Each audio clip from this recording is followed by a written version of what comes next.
एक आम आदमी कौन है, कैसे वो इस्तेफादा हासिल कर सकता है उन सहूलियात से जो कि अब नए पाकिस्तानियों से दी जाएगी। किराए के मकान में नहीं बल्कि अब अपने घर में आप रह सकेंगे और कर्ज जो है बड़ी ही आसान शराइत पर आपको मिलेगा।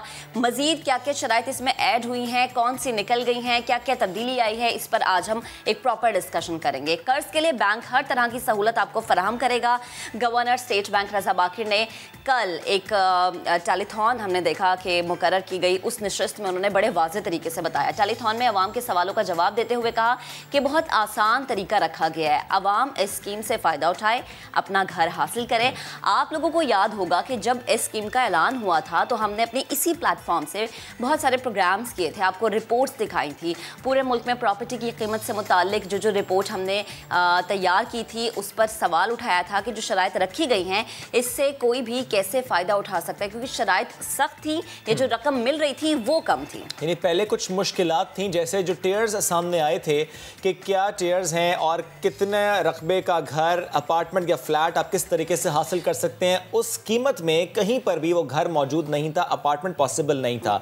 हमने इस पर आवाज़ उठाई, सिर्फ हमने नहीं, मीडिया चैनल्स ने, बहुत से और लोगों ने इस पर आवाज़ उठाई कि इसको रिव्यू होना चाहिए। और अच्छी बात यह कि इसको रिव्यू किया गया, और जब ये रिव्यू हुआ तो इसको आसान किया गया। जब हम कहते हैं आसान किया गया तो इसका मतलब क्या है कि इमरान खान का जो ख्वाब था वो सच होना है, और इसके लिए अब ये रास्ते हमें नज़र आ रहे हैं। चूँकि ये बहुत अच्छी बात, ये बहुत खुशाइंद कदम था कि हर पाकिस्तानी का अपना घर हो। ज़रा सा इसको आसान कर लेते हैं। फॉर एग्ज़ाम्पल महक हूँ, मैं हूँ, आप हैं, वो तमाम अफराद जिनका अपना ज़ाती कोई घर नहीं है, हमारे नाम पर कोई प्रॉपर्टी नहीं है, और हम रहते हैं एक रेंट के मकान पर, और हम उसका रेंट फॉर इंस्टेंस देते हैं 35 से 40 हज़ार रुपये। तो आप सोचिए कि अगर आपका अपना घर इस तरीके से हो जाए कि आप रह भी उसमें रहे हों, और जो आपने रेंट की मद में पैसे देने होते हैं अपनी सैलरी से वही आप दे देंगे इंस्टॉलमेंट की मद में, तो कितना आसान हो जाएगा, चंद साल बाद वो घर आपका हो जाएगा। और इसमें सबसे अच्छी बात, सबसे प्यारी बात यह है कि इंटरेस्ट को बहुत कम रखा गया है। टियर 1 में तो उससे पहले 5 साल के लिए अब 3% कर दिया गया है। 3% का मतलब ये है कि बिल्कुल पीनट्स है, ये बिल्कुल बहुत इजी हो गया। इसके साथ साथ जो पहले शराइत थी कि पुराना घर ना हो, फर्स्ट ट्रांसफ़र हो, अब वो तमाम पाबंदियाँ ख़त्म हो गई हैं। अब आप पुराना घर भी ले सकते हैं, फर्स्ट ट्रांसफ़र नहीं है तो भी ले सकते हैं। अब इस पर हम आगे चलकर ये ज़रूर गुफ्तगू करेंगे कि क्या कोई कैप लगाई गई है सैलरी पर, क्योंकि उससे मुतालिक भी कहा जा रहा है कि उसको थोड़ा सा आसान किया गया है। तो लेट्स सी कि और कितनी आसानी है, लेकिन ये सेगमेंट सिर्फ आपके लिए, तो इसको अपनी बड़ी डिटेल से देखना। अगर आपका कोई सवाल है तो आप हमें सवाल भेज भी सकते हैं नया दिन के पेज पर भी जाकर, क्योंकि इस पर समा टीवी ने कुछ ट्रांसमिशंस भी की हैं, समा डिजिटल ने भी इस पर काम किया, और बहुत से सवालात वहाँ पर भी आप लोगों के हैं। हम ट्राई करेंगे कि आपके वो सवाल आज हम यहाँ पर उठा सकें कि किस तरीके से आप फैसिलिटेट हो सकते हैं। शराइत में जब हम नरमी की बात कर रहे हैं तो ऐसे में ये बात ज़रूर हम करेंगे कि अब किस तरह से चीज़ें बेहतर हुई हैं। शकील अहमद ने डिटेल रिपोर्ट तैयार की है, आपको दिखाते हैं, then will discuss more about it. अपना घर सबका ख्वाब। महंगाई के इस दौर में मुतवस्सत या गरीब तबके के लिए ज़ाती मकान बनाना नामुमकिन नजर आता है। कोई कर्ज के लिए बैंक से रुजू करे तो शराइत इतनी सख्त कि पूरी करना मुश्किल। लेकिन ठहरिए, हुकूमत और स्टेट बैंक ने सस्ते मकानात की तामीर के लिए शराइत में नरमी कर दी है। नजरसानी शुदा स्कीम के तहत मकान की तामीर के लिए 3 कैटेगरीज के अलावा अब गरीब तरीन तबके के लिए एक नई कैटेगरी मुतारफ कराई गई। जीरो कैटेगरी के तहत 5 मरला घर के लिए 20 लाख रुपए तक का कर्ज मिल सकेगा। कर्जा माइक्रो फाइनेंस बैंकों के जरिए मिलेगा। कैटेगरी 1 के तहत भी 5 मरला मकान या 850 मुरब्बा फीट का अपार्टमेंट बनाया जा सकेगा। 35 लाख रुपए तक मालियत के घर के लिए 27 लाख रुपए कर्जे की हद बरकरार। ताहम इस तबके के लिए कर्ज पर सूद की शरह कम कर दी गई है। पहले 5 साल के लिए 5% से कम करके 3% कर दिया गया। दूसरे 5 साल के लिए मार्कअप 7% के बजाय 5% मुकर्रर। कैटेगरी 2 में 5 मरला मकान और 1250 मुरब्बा फीट का अपार्टमेंट भी शामिल। कर्जे की हद 30 लाख रुपए से बढ़ाकर 60 लाख रुपए यानी दुगना कर दी गई। कैटेगरी 3 के तहत 50 लाख के बजाय 1 करोड़ रुपए तक का कर्ज लिया जा सकता है। कैटेगरी में 10 मरला तक के मकानात और 2000 मुरब्बा फीट तक के अपार्टमेंट शामिल। पहले 10 साल से कम अरसे के लिए कर्जा नहीं ले सकते थे, लेकिन अब किस्तों में आसानी के साथ मुद्दत बढ़ा दी गई। 5 साल से 20 साल तक का कर्जा लिया जा सकेगा। हुकूमत कम लागत मकानात के लिए मौका पर 36 अरब रुपए की सब्सिडी भी देगी। इस वक्त ज्वाइन कर रहे हैं CEO मीज़ान बैंक इरफान सिद्दीकी साहब और director general State Bank of Pakistan Seema Kamil साहिबा। आप दोनों को वेलकम कहेंगे। Good morning. सीमा साहिबा, starting the conversation from you, थोड़ा प्लीज़ शेयर कीजिएगा कि बैंक से मुतालिक कहा जाता है कि सरकार को कर्जा देते हैं और कमाते हैं। इस स्कीम के बाद और अब थोड़ा रद्द-बदल के बाद प्लीज़ शेयर कीजिएगा, ये बैंक कर्जा देने में आगे हैं तो इसमें इस्लामिक बैंक आगे है या कन्वेंशनल बैंक आगे हैं, और जो भी आगे है उसकी वजह क्या है? जी बहुत बहुत शुक्रिया आपका। आपने जैसे बताया, हमने बहुत आसानियां गवर्नमेंट ने पैदा की हैं और स्टेट बैंक ने इन्हें बैंकों को दिया। और ये सबसे पहले मैं आपको बात बता दूं कि ये जो आसानियां पैदा की गई हैं ये बैंकों की तरफ से ही आई थी। तो उन्हीं को क्योंकि ज़रा मुश्किलात पेश आ रही थी तो हमने उन्हीं की बातें सुन के हम हुकूमत के पास गए, नेफ्डा हुकूमत के पास गया और ये अप्रूव हुआ। तो बैंक्स का इसमें इंटरेस्ट है। ये मैं आपको बताती जाऊं कि इस्लामी बैंक जो हैं इस हाउसिंग फाइनेंस में आगे हैं क्योंकि वो कुछ सालों से कर रहे हैं। ख़ास तौर पे आपको इरफान सिद्दीकी साहब बैठे हैं, वो आपको बताएंगे कि इस्लामी बैंक ये काफ़ी टाइम से कर रहे हैं, तो ये ज़रा आगे भी हैं इसमें। और ये भी एक बात है कि इनको हुकूमत को पैसे देने में ज़रा सी मुश्किलात थी क्योंकि उसमें एक इस्लामी तर्ज के जो होते हैं सकूक वो नहीं कर सकते थे। मगर अब हमारी कोशिश है कि सब बैंक करें, बट ख़ास तौर पर इस्लामी बैंक हमें उम्मीद है कि इसमें आगे आएंगे। इसमें यह भी एक बात है कि जो घर पे कर्जा लेना चाहते हैं वो काफ़ी ऑफन उनकी ये ख्वाहिश होती है कि इस्लामी तर्ज से लें क्योंकि उसमें उन्हें थोड़ा सा दिल में चैन ज़्यादा आता है कि हम सही काम करें। बिल्कुल ठीक है। अच्छा इरफान साहब, आपकी जानिब आती हूँ। यहाँ इन्वेस्टर हो या सियासतदान, पापड़ वाले फलूदे वाले का अकाउंट इस्तेमाल करते हमें नज़र आते हैं। माजी में हमने इसकी मिसालें भी देखी और यकीनन बैंक्स का भी मुझे लगता है कि इसमें कोई ना कोई किरदार है और शायद स्टेट बैंक का भी। कोई ऐसा तरीका है कि अब सही शख्स तक ये सहूलत पहुँचे, ये फ़ायदा पहुँचे, या फिर हम ये देखें कि बड़े पैसे वाले कहीं ये एक इन्वेस्टमेंट वेन्यू इसको ना बना लें, कहीं ना कहीं से घुमा फिरा कर ज़रूरतमंदों के लिए, जो कि वज़ीर आज़म एक प्रोजेक्ट लेकर आए, ज़रूरतमंद तकता रह जाए, पैसे वाला फिर बाजी ले जाए। राइट, बिस्मिल्लाहिर्रहमानिर्रहीम। शुक्रिया आपका इनवाइट करने का। इसमें इंशाल्लाह ताला इस मरतबा हमें पूरी उम्मीद है कि जो फलूदे वाला और पापड़ वाला है वो ज़रूर इससे खुद मुस्तफ़ीद होंगे बनिस्बत ये कि कोई उनका नाम यूज़ करें। जब बैंक एक्चुअली एक फैसिलिटी प्रोवाइड करता है, कर्जा प्रोवाइड करता है, तो वो हम ये ज़रूरी बनाते हैं कि हम एंड यूज़र को, एंड बोरोवर से मिले ज़रूर, बिकॉज भी साइन करना होता है, उनको इंटरव्यू भी देना होता है। तो वो इंशाल्लाह ताला इस स्कीम में मसला होने के चांसेस कम है बिकॉज वो ID कार्ड और घर और वो सब चीज़ें इसमें आती हैं। तो मुझे तो पूरी उम्मीद है कि इस तरह के इसमें मिसहैप्स नहीं होंगे। इक्का दुक्का कोई बीमारी हो तो वो ऑब्वियसली इसको तो आप कहीं भी रूल आउट नहीं कर सकती, लेकिन by and large it will go to the right people इंशाल्लाह। राइट। सीमा साहिबा, इस तरह की स्कीम्स जब भी आई हैं सवाल ज़रूर उठे हैं, जैसे येलो कैब स्कीम आई, ये सही लोगों तक पहुंच रहा है या नहीं, ये एक सवाल होता है। दूसरी बात ये कि पाकिस्तानी घराने के लिए अफोर्डेबिलिटी की क्या डेफिनेशन है, और आपने क्या बैंक्स को कह तो दिया कि कर्जा दें, लेकिन लेने वाले के लिए मयार, उनकी जांच पड़ताल किस सतह की है? कहीं ये स्कीम येलो कैप स्कीम तो नहीं बन जाएगी, दिवालिया तो नहीं कर देगी बैंक्स को? नहीं जी, पहले तो अगर आप देखें तो बैंकों ने जो मॉर्गेज फाइनेंस है वो 1% ऑफ GDP से भी कम है। तो इनफैक्ट अगर आप देखें तो 0.5% हमारी जो माशियात है उसका हिस्सा है। तो ये उनको बैंकों का दिवालिया करने का, तो हम देखते हैं कोई दिवालिया इसका बैंक पर नहीं होगा। ठीक है। फिर जो पुरानी स्कीम थी जिनकी आप बात कर रहे हैं, उनमें ट्रांसपेरेंसी नहीं थी और उसमें पॉलिटिकल इंटरफेरेंस थी। ये मैं ज़रूर खुशी से कहूँगी कि इस वक्त हुकूमत की तरफ से कोई इंटरफेरेंस नहीं है कि किसको लोन दिया जाए, पर्चियों पे लोन नहीं दिया जाएगा। इसी वास्ते जो आखिर डिसीजन है वो बैंक की है, मगर हमने ये किया है कि हम इसे आसान से आसान तर्क करें। तो मैं एक आपके नाज़रीन से को कहना चाहूँगी कि वो खुद अपनी आमदनी को जानते हैं, ठीक है? तो अगर उनके घर की हाउस होल्ड इनकम अगर 40,000 है तो उनको ये मालूम होना चाहिए कि उनको जाहिर है बाकी और भी अखराजात होते हैं, तो 20,000 से ज़्यादा उनकी ये जो किस्त देनी है हर महीने उससे ज़्यादा नहीं होनी चाहिए, ताकि वो बाकी अपने अखराजात घर के हैं वो भी पूरे कर सकें। सो अगर आप ये देखें तो अगर आप फॉर एग्जांपल जो हमने नया टियर बनाया है माइक्रो फाइनेंस बैंक का, उसमें अगर 10 लाख का लोन लें और 20 साल की उसकी मुद्दत हो, तो उनको जो माहाना किस्त देनी पड़ेगी पहले 5 साल के लिए वो 6,600 रुपए होगी। तो इसके मुताबिक कोई 15,000 20,000 जिसकी तनख्वाह है या आमदनी है वो ये ले सकेगा। तो इसकी वजह से इसमें आसानी पैदा होगी। तो ये इसमें आमदनी की कोई हद नहीं है। अगर आप बैंक जाएं, आप जिस बैंक में अगर अकाउंट भी ना हो तो आप जाइए, ठीक है, आपको अपना CNIC लेके जाना है, 2 फोटोग्राफ्स लेके जानी है। अगर आप कहीं मुलाजमत करते हैं तो उसकी पे स्लिप होगी।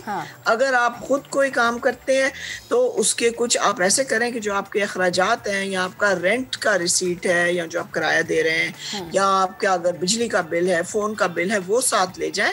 उसके बेसिस पे बैंक जो है वो एक ये मयार करेंगे कि आपको कितने का लोन मिल सकता है। अच्छा, फिर आपको भी पता होगा और बैंक को भी पता होगा। उसके बाद एक चीज जरा यहाँ पे ये भी समझा दें कि जैसे मेरे घर में जो मुलाजिम है, जो मेरे घर में चौकीदार है या ड्राइवर है, उसके पास सैलरी स्लिप नहीं है, वो कैसे कर्जा ले सकता है? वो अपने घर का बिल ले जाए, बिजली का या गैस का बिल ले जाए, उसको कर्जा मिल जाएगा, यानी वो डॉक्यूमेंटेशन उस तरह पूरे। एक चीज अगर कोई चाहे जहाँ पे वो मुलाजमत कर रहा है, घर में कर रहा है, फॉर एग्जांपल अगर आप कहें कि कोई घर में खाना पकाता है या गाड़ी चलाता है, उसकी तनख्वाह 20-25 हज़ार होगी, ज़्यादा हो जाएगी तो 30 हज़ार होगी, तो आप भी अगर आप उस पर थोड़ा सा भरोसा करें तो आप एक लेटर पे लिख दें कि जी मैं इसे जानती हूँ, मैं इसको इतने साल से जानती हूँ, मैं इतनी इसको तनख्वाह देती हूँ। और पहले साल के लिए अगर आप मुनासिब समझे तो आप एक पहले साल के लिए गारंटी भी दे सकते हैं, क्योंकि पहले साल में घर बन रहा होता है,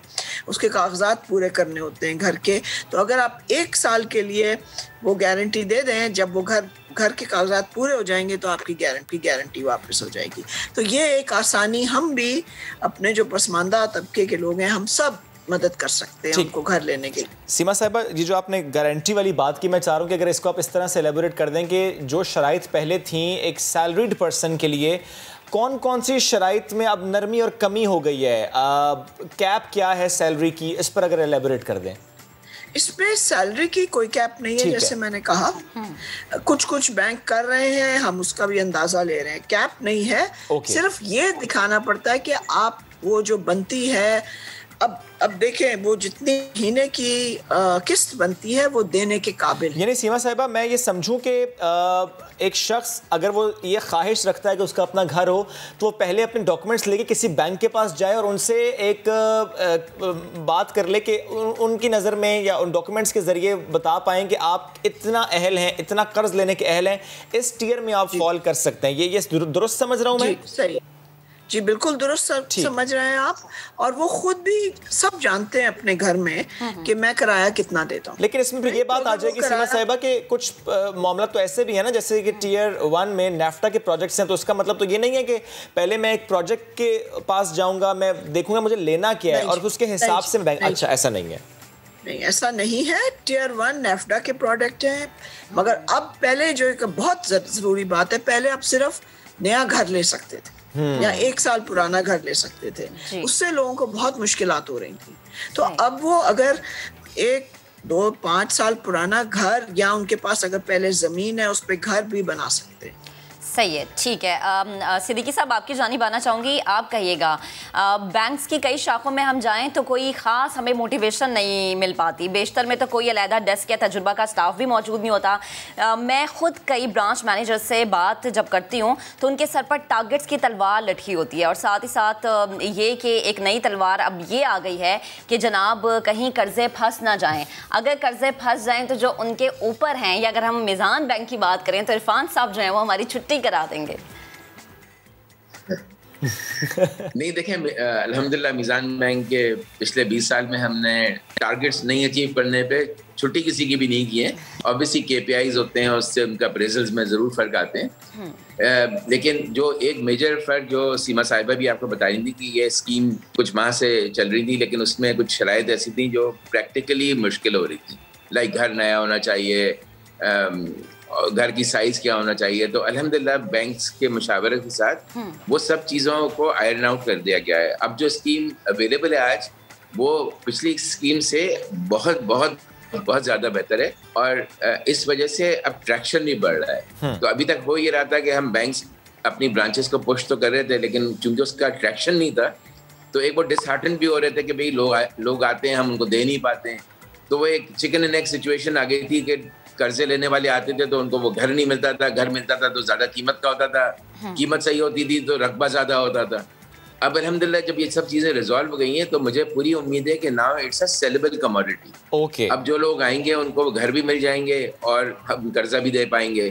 तो ये जो चीज़ें जो थोड़ी सी आई वुड से कि एक लल में पड़ गई थी वो अब एक वाइब्रेंसी में आएगी। सही। और मुझे तो पूरी उम्मीद है कि अगले 1 साल में हमारा बैंकिंग सेक्टर पुट टुगेदर सारे बैंक्स मिलके कम से कम 10,000 यूनिट्स घरों के करेंगे, जो कि बहुत हाई क्वांटिटी है कंपेयर टू द प्रीवियस पास, और उसमें तकरीबन 50 to 60 बिलियन रुपीस का इन्वेस्टमेंट भी हो सकता है। नहीं इरफान और obviously वो जब होगा तो 10,000 यूनिट्स पूरे साल में? जी, दैट्स इनिशियली अगर 10,000 यूनिट भी आप देखें तो वो 50 से 60 बिलियन रुपए बनते हैं। वो बहुत बड़ी कीमत है, हमें 10,000 लगता कम है नंबर। अच्छा। लेकिन एक इकोनॉमी को पहिया चलाने के लिए आई थिंक एक मोमेंटम क्रिएट होता है।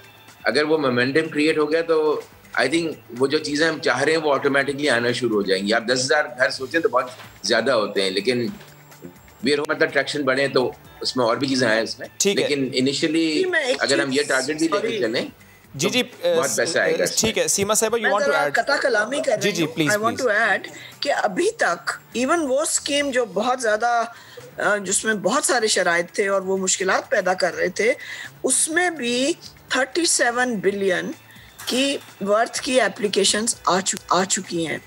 13,500 एप्लीकेशंस आ चुकी हैं। तो और इसमें बैंकों को हम ज्यादा प्रेशर भी कर रहे हैं, बट तकरीबन 10 बिलियन की 10 अरब की अमाउंट अप्रूव भी हो गया। अच्छा, तो वो था जब वो सारा सिस्टम और सारी बहुत ज्यादा शराइत थी जो एक बहुत मुश्किलात पैदा कर रही थी। तो अब जो अप्रूव हो गया है उनके लिए भी आसानी होगी, अब वो बैंक उनको एक्चुअली पैसे दे सकेंगे। ठीक है। तो जहाँ मसले आते हैं वो टाइटल वगैरह वो वाले आते हैं, वो अभी हम पूरी कोशिश कर रहे हैं कि उनको भी कम करें। बट ये मैं बताना चाह रही हूँ कि 4,000 एप्लीकेशंस अब तक अप्रूव हो भी चुकी हैं। तो जो इरफान साहब कह रहे हैं वो थोड़ा सा कंजर्वेटिव है, हम चाहेंगे कि इससे ज़्यादा भी हो। ठीक है। अच्छा, इसी से मैं ये कहूँगा सीमा साहबा कि मॉर्गेज जो है वो बैंक्स का सिर्फ 1% बनता है, कंज्यूमर लोन्स जो है वो आई गेस 16%, जबकि 40% है कार लोन। तो ये कैसे बढ़ा पाएंगे, क्योंकि पहले ये कभी नहीं हुआ, तो अब कैसे हो पाएगा? क्योंकि आपने बैंक्स को 5% कर्जे जो है वो घर की मद में देने का पाबंद किया है, ये टारगेट आपने दिया है। अब आपने कहा कि कुछ तो टारगेट पूरा हुआ, लेकिन मैं इसको क्या समझूं कि टारगेट जो सेट किया था वो पूरा हुआ? इसके साथ ही ये भी अगर आप मुझे बता पाएंगे, first quarter is almost done.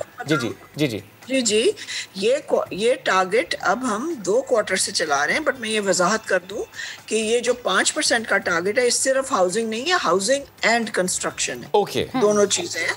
तो वो डेवलपर को, बिकॉज जाहिर है जब घर बनेंगे और कम कीमत के घर बनेंगे तो लोगों के लिए आसानी होगी। सो ये टारगेट जो है ये उसमें भी 40 बिलियन से ज्यादा पैसे बैंक दे चुके हैं। अच्छा, इसमें सीमा साहब एक बात और, चूंकि इससे पहले माइक्रो फाइनेंस की आपने बात की, that's a new tier, you have added micro finance banks को ऐड किया गया। लेकिन मैं ये समझना चाह रहा हूँ कि माइक्रो फाइनेंस बैंक ज़ाहिर है इसलिए हैं कि वो गरीब तबके को ज़्यादा फैसिलिटेट कर पाते हैं, वो उनके इशूज़ को ज़्यादा बेहतर समझते हैं, अंडरस्टैंड करते हैं। लेकिन टियर 1 में जो फॉल करेगा उसको 3% और 5% का मार्कअप देना है। लेकिन जो माइक्रो फाइनेंस बैंक्स हैं उनको फर्स्ट 5 ईयर्स में 5%, अगले में 7%, यानी टियर 1 से ज्यादा देना है। हालांकि ये तो गरीब तबके के लिए है, लेकिन ये इंटरेस्ट रेट ज्यादा पे करेंगे। टियर 1 जो है ना वो सिर्फ वो घर हैं जो नेफ्टा के बन रहे हैं, राइट? सो टियर 1 में आप खुद जमीन लेके घर नहीं बना सकते। ओके, ठीक है। टियर 1 इज नेफ्टा, वो बहुत बड़ी स्कीम्स हैं, जैसे LDA की है या कराची की एक स्कीम है। वो जब घर तैयार होंगे तब उसमें लोन दिए जाएंगे। जो माइक्रो फाइनेंस है, आप गांव में बना लें, आप जहां मर्जी बना लें, आपके पास अगर छोटी सी ज़मीन है या आपका घर उस पर कच्चा पक्का है, आप घर को बेहतर भी कर सकते हैं। मेरा तो पर्सनल व्यू ये है कि माइक्रो फाइनेंस में सबसे ज़्यादा बेहतरी आएगी। और ये आपको मालूम ही है कि माइक्रो फाइनेंस के जो अपने रेट होते हैं वो बहुत ऊंचे होते हैं वो 19, 20, 25% पे देते हैं। आप इसको ये 5% पे देंगे और इसका जो फर्क है वो हुकूमत बर्दाश्त करेगी। ठीक है सिद्दीकी साहब, आपकी जानिब आना चाहूंगी। देखा गया कि बैंक्स में ऊपरी सतह पर तो आगाही होती है, बता दिया जाता है कि अच्छा ये चीज़ ऐसी होगी, वो चीज़ ऐसी होगी, लेकिन निचली सतह पर बहुत ज़्यादा मसाइल देखने में आते हैं जो कि आसानी से आपको समझ में नहीं आते हैं। तो इस चीज़ के लिए खुसूसन वो लोग जो कि देहात के हैं या कम आमदनी वाले तबके से ताल्लुक़ रखते हैं, उनकी आगाही के लिए यकीनन अब हमें लगता है कि ट्रेनिंग की ज़रूरत है। इस साइड पर क्यों तवज्जो नहीं देता बैंक?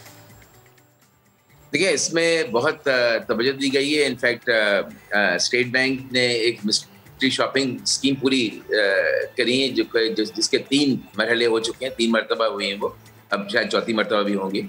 तो उसमें इंडिपेंडेंटली जाके वो मिस्ट्री शॉपिंग कर रहे हैं कि बैंक्स की आगाही कितनी है, और उसमें अल्हम्दुलिल्लाह अब इस लेवल पे बैंक की आगाही आ गई कि लोगों को पता है कि क्या चीज़ है। एक्सेप्ट लाइक प्रीवियसली सेड कि पहले चूंकि इसका ट्रैक्शन स्कीम इतनी इफेक्टिव नहीं थी तो ट्रैक्शन नहीं था, अब ट्रैक्शन आ रहा है, लोगों को समझ में आएगा।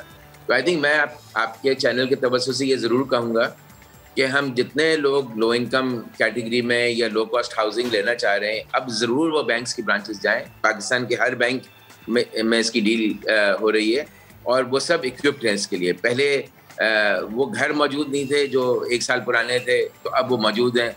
तो प्लीज़ ज़रूर वहाँ पर जाएं, आपको हर चीज़ मिलेगी, हर बैंक में मिलेगी, हर चीज़ मिलेगी। और इंशाल्लाह ताला चूँकि हमारे भी टारगेट्स हैं तो डाउन द लाइन वो ब्रांच के भी टारगेट्स हमने दिए हुए हैं, तो इसमें मुश्किलात होंगी नहीं। और अब आपने कल जो आपने शुरू में ही बात की कि कल जो टेलीथॉन हुआ था, आपको उसका सीरियसनेस इस तरह देखें कि उसमें नेशनल बैंक के प्रेसिडेंट भी थे और इवन प्राइम मिनिस्टर के लेवल पे उन्होंने पार्टिसिपेट किया इस टेलीथॉन में। गवर्नर साहब मौजूद थे, नैफडा के chairman was there, state bank was there. तो हम सब as a collective team members we are all part of that same process. और इंशाल्लाह ताला हमें उम्मीद है कि हम इस चीज़ को जो प्राइम मिनिस्टर साहब की स्कीम है उसको कामयाब बनाएंगे, लेकिन लोग आए और परेशान ना हो कि भाई हमें नहीं मिलेगा। आप देखें फॉर एग्जांपल, आप आजकल लोगों से पूछे भाई आपने वैक्सीनेशन करा लिए हैं, तो बेचारे शक व शुकूक में है कि भाई वैक्सीनेशन सही है नहीं सही है। यहाँ भी बैठ के अगर हम बैंक की ब्रांच के बाहर बैठ के सोचते रहें कि भाई बैंक में जाना है, जाएंगे तो मिलेगा नहीं मिलेगा, तो सेल्फ डिफीटिंग होगा। आए आगे बढ़े, बैंक में जाएं। अगर कोई प्रॉब्लम आता है, स्टेट बैंक ने अपने 16 ऑफिस में कंप्लेंट सेंटर्स बनाई हैं, हमारे कंप्लेंट सेंटर्स हैं, वो आए तजुर्बा करें और आई कैन अश्योर यू कि उसमें वो तजुर्बा उनका अच्छा होगा और इंशाल्लाह this will go forward and create that traction जो हमें चाहिए। बिल्कुल सही है। सीमा साहिबा, मुझे प्लीज़ एक बात और बताइएगा, जो अभी आपने फिगर्स शेयर किए, अब तक किस सूबे में, किस शहर में कर्ज लेने का रुझान आपने ज़्यादा देखा है? गांव में ज़्यादा देखा, देहाती इलाकों में ज़्यादा देखा, किस सूबे में ज़्यादा देखा? क्योंकि गवर्नमेंट का प्लान है दैट शोज़ के इस्लामाबाद, KP और पंजाब में शायद चीज़ें बेहतर होंगी। पंजाब में कुछ बेहतर है और KPK में बेहतर है। और इसकी वजह यह है कि उन सूबों में ज़रा लैंड रिकॉर्ड और जो घर के कागजात होते हैं उसमें ज़रा आसानियाँ पैदा की गई हैं, क्योंकि जब बैंक लोन देगा तो वो ज़ाहिर है देखेगा कि कागजात सही हैं कि नहीं। उसमें भी अब हमने गवर्नमेंट ऑफ पंजाब ने एक पोर्टल बना दिया है जिसमें बैंक जाके इसकी तस्दीक कर सकते हैं कि ये जो ज़मीन है या जो घर है वो असल में इसी के नाम पे है और ये सही है। तो उससे थोड़ी आसानी पैदा हुई है और हो रही है। डिमांड आपको पता है कि सिंध में भी बहुत है, कराची में बेहद डिमांड है और अब ये क्योंकि आसानियां पैदा हो गई हैं तो इसके क्योंकि अब कराची में ज़ाहिर है दाम ज़्यादा होते हैं। बिल्कुल सही बात। और लोग ज़्यादा ट्रैवल भी नहीं करना चाहते, उनके लिए मुश्किल होता है क्योंकि उन्होंने जहाँ काम करना है और जहाँ उनकी रिहाइश है उसमें बहुत डिस्टेंस हो तो फिर घंटों वो बसों में ही घूमते रहते हैं। तो अब क्योंकि वो अब उनके पास एक तो हमने अमाउंट का नहीं रखा। अब जैसे किसी के पास एक अपने आबा और अजदाद की जमीन है, अगर वो वैल्यू करें तो वो बहुत ज्यादा वैल्यू हो जाता था, तो वो घर नहीं ले सकते थे। तो इस वास्ते अब वैल्यू ऑफ प्रॉपर्टी पे हमने कैप उठा दिया। ओके, अच्छा एक बात और बता दें सीमा साहिबा कि अब तक के हालात देखते हुए, आपने कहा 2 क्वार्टर्स के भी डाटा आपके सामने है और जिस तरह आप कह रहे हैं पंजाब में चीज़ें बेहतर हैं, ये सब कुछ देखते हुए, हुकूमत की कोशिश देखते हुए, सब्सिडी का माहौल देखते हुए, अट्रैक्शंस देखते हुए, रिव्यू हो गया ये मामला, इसको देखते हुए व्हाट्स योर इनसाइट कि वो पाकिस्तानी जिसका अपना घर कभी नहीं था लेकिन ख्वाब था, उसका ये ख्वाब कब तक पूरा हो जाएगा? यानी तमाम वो पाकिस्तानी जो कि इस वक्त हमें सुन सुन रहे हैं, जो घर लेने की ख्वाहिश रखेंगे, भी जिस तरह इरफान साहब ने कहा 10,000 घर इस साल, आपकी नज़र में कितना और वक्त लगेगा, कितने और साल लगेंगे कि हर पाकिस्तानी का अपना घर होगा? हर पाकिस्तानी का अपना घर, मैं कहती हूँ कि कुछ साल लगेंगे। कुछ साल वो जो कोशिश करेंगे, जाएंगे और कंप्लेंट भी करेंगे, अपनी आवाज उठाएंगे, उन्हें पहले मिलेगा। हमारा ये मकसद है कि आइंदा साल के दरमियान तक, यानी कि अगर फिस्कल ईयर देखें जून तक, हम चाहते हैं कि 75 अरब के घर हो जाए। ओके, ठीक है। इतनी ये सब्सिडी है और हुकूमत ने ये कहा है कि अगर ये इस्तेमाल हो जाए तो हम और भी सब्सिडी देने को तैयार है। जबरदस्त। अब ये लोगों के ऊपर है कि वो जाएं, बिला खौफ जाएं और अपना घर लें। ये मैं कहूँ कि हर पाकिस्तानी घराने के पास अपना घर होगा तो उसमें काफी साल लगेंगे, मगर आप ये देखें ये जीरो से हम जा रहे हैं, जीरो से जा रहे हैं। जी, अच्छा सीमा साहिबा, एक और चीज़ से मुतालिक ज़रा रहनुमाई फरमाइएगा कि जब ये प्रोसेस स्टार्ट होता है, इसकी जो फ़ीस है वो हर बैंक एक जैसे ही ले रहा है या डिफरेंट बैंक पे मुनहसर है कि फ़लाना बैंक कितनी लेगा, दूसरा बैंक कितनी लेगा, या हुकूमत ने एक ही मुकर्रर की है? नहीं जी, ये बैंकों ने खुद मिलके इसको मुकर्रर किया और ये बिल्कुल ही बहुत कम है, बल्कि ना होने के मुताबिक। लेकिन हमने ये सुना कि एक बैंक अगर 8,000 ले रहा है तो दूसरा बैंक उसके अगेंस्ट 2,500 रुपये ले रहा है, थोड़ा डिफरेंस आ रहा है सिर्फ प्रोसेसिंग के लिए। तो एक गरीब शख्स जो कि ये सोचता है कि मैं प्रोसेसिंग कराऊंगा, वो कहता है मेरे 8,000 भी ज़ाया हो जाएंगे। नहीं, सही है। तो अगर उसको 8,000 दे रहे हैं तो पहले हमें कंप्लेंट करें और उसके बाद फिर वो दूसरे बैंक चले जाएं। वो ज़रूरी है कि 8,000 के बैंक के पास जाएं। जहां अकाउंट है वो ज़रा आसान रहता है, अगर अकाउंट नहीं भी है तो आप चले जाएं। और आपने ये अच्छा पॉइंट आउट किया, ये हम चेक भी कर लेंगे कि लोग चार्ज क्या कर रहे हैं। इरफान साहब, अगर आप इस पर ऐड कर सकें, आपकी नज़र में भी ये ज़ाहिर बात होगी कि ऐसा है different banks charging different amount for the processing of the application? जी, मेरी जो मालूमात है खुद की, वो तो ये कि हम कोई एप्लीकेशन पे चार्जेस नहीं ले रहे हैं। To be honest with you, मुझे इतना ज़्यादा इंडस्ट्री का नहीं मालूम है। मिज़ान बैंक की हद तक हम कोई चार्जेस। ठीक है। एक बात और, सिर्फ मिज़ान बैंक से मुताल्लिक जो टोटल फिगर है उसमें मिज़ान बैंक, क्योंकि ज़ाहिर है इस्लामिक बैंकिंग भी है, कितने फ़ीसद आप लोग कर पाए हैं इसमें कंट्रीब्यूट अब तक, जितनी डाटा हमारे सामने आया है? इसमें जो स्टेट बैंक ने जो टारगेट्स दी थी हमें फर्स्ट क्वार्टर के, तो अल्हम्दुलिल्लाह वो हमारे तकरीबन इंशाल्लाह हो ही जाएंगी क्वार्टर एंड तक, which is about 7 or 8% of the total industry. तो उतना ही हमारा शेयर है डिपॉजिट। ठीक है। उसी हिसाब से हमारे। ठीक है सीमा, एक बात मुझे प्लीज और बताइएगा। मिज़ान बैंक ने जी बड़ा अच्छा अमाउंट किया, तकरीबन 4 बिलियन की एप्लीकेशंस उनके पास भी आ गई। ओके। और सीमा साहब प्लीज़ ये बता दीजिएगा मुझे कि क्या ऐसा मामला है कि चूँकि ज़ाहिर है पूरे मुल्क के लिए एक ये प्रोजेक्ट है और ये फैसिलिटीज़ पूरे मुल्क के और हर शहरी के लिए हैं, तो क्या ऐसा है कि अच्छा इस शहर में, इस इलाके में इतना ही हम लोन देंगे और इस इलाके का लोन इतना होगा, ऐसा नहीं है? नहीं, ऐसा नहीं। इसमें इलाके की भी कोई पाबंदी नहीं है। ओके। भी नहीं है कि कौन हो या क्या काम करता हो, ये भी नहीं है पाबंदी। सिर्फ ये बैंक को उन्होंने एतमाद देना है कि जितनी किस्त बन रही है वो देने के काबिल है। सही है। तो जाहिर है उसमें उनका भी फायदा है, जो दे रहा है किस्त उसको भी देना है कि मैंने किस्त तो देनी है, तो मेरी इतनी आमदनी होनी चाहिए। वो खुद डिसाइड कर ले कि 5 साल का लेगा, 6 साल का। पहले हमने 10 साल मिनिमम रखा था, तो जो जैसे अगर 50-55 साल के थे वो नहीं ले सकते थे। सही है। क्योंकि वो जाहिर है 20 साल में उनकी उम्र ऐसी नहीं होगी कि वो ये कर्जा अदा कर सके। तो इस वास्ते ये एक सहूलत पैदा की। अच्छा सीमा साहबा, ये भी बताएगा, कल जब हम वो ट्रांसमिशन देख रहे थे, टेलीथॉन ट्रांसमिशन थी, उसमें लोगों ने ये भी सवाल किया, लेकिन कोई मुनासिब, मेरी नज़र में कोई मुनासिब जवाब नहीं मिल सका कि अगर कोई घर लेता है लेकिन उसको कमर्शियल करने की तरफ जाता है, या फिर दूसरा पहलू ये है कि जैसे मैंने एक घर ले लिया 20 साल के लिए, लेकिन दरमियान में मैं वो घर सेल कर देती हूँ, क्या मुझे इस चीज़ की बैंक इजाज़त देगा कि वो मैं घर सेल कर दूँ, जिसे मैं सेल करी हूँ, बाकी किस्तें या जो भी मद में देना है वो शख्स अदा करे? जी, ऐसे हो सकता। 5 साल तक आप इसकी सेल नहीं कर सकते, उसके बाद आप कर सकते हैं। उस वक़्त जो ये होगा कि जिसको आप सेल करेंगे, या वो मॉर्गेज ट्रांसफ़र होगी या उसको सेटल करके वो शख्स नई मॉर्गेज ले लेगा, बट 5 साल तक आप सेल नहीं कर सकते। दूसरी चीज इसमें यह है कि कमर्शियल नहीं, ये लोगों के रहने के लिए, घरों के लिए है, तो कमर्शियल के लिए ये अभी अवेलेबल नहीं है। ये अगर फायदामंद हुआ और आगे चल गया तो उसमें भी हम देख सकते हैं, बट अभी वो मेरा ख्याल है किसी शख्स ने सवाल किया था कि नीचे दुकान होगी, ऊपर मैं अपना घर बना लूंगा जी, तो वो उसकी अभी परमिशन नहीं है, क्योंकि ये पैसे अपने घर बनाने के लिए है। ठीक है, सीमा कामिल साहिबा हमारे साथ मौजूद थी, इरफान सिद्दीकी साहब हमारे साथ मौजूद थे। बेहद शुक्रिया आप दोनों का। और यकीनन जो लोग हमें देख रहे हैं और उनके जहनों में अब जो सवाल होंगे वो बड़े उन्हें वाज़ेह तौर पर इसके जवाबात मिल चुके होंगे। तो करना उन्होंने ये है कि सेगमेंट तो भैया आपने देख लिया, बैंक जाइए और प्रोसेस करवाइए। ब्रेक लेते हैं, वापस आते हैं, स्टे विद अस।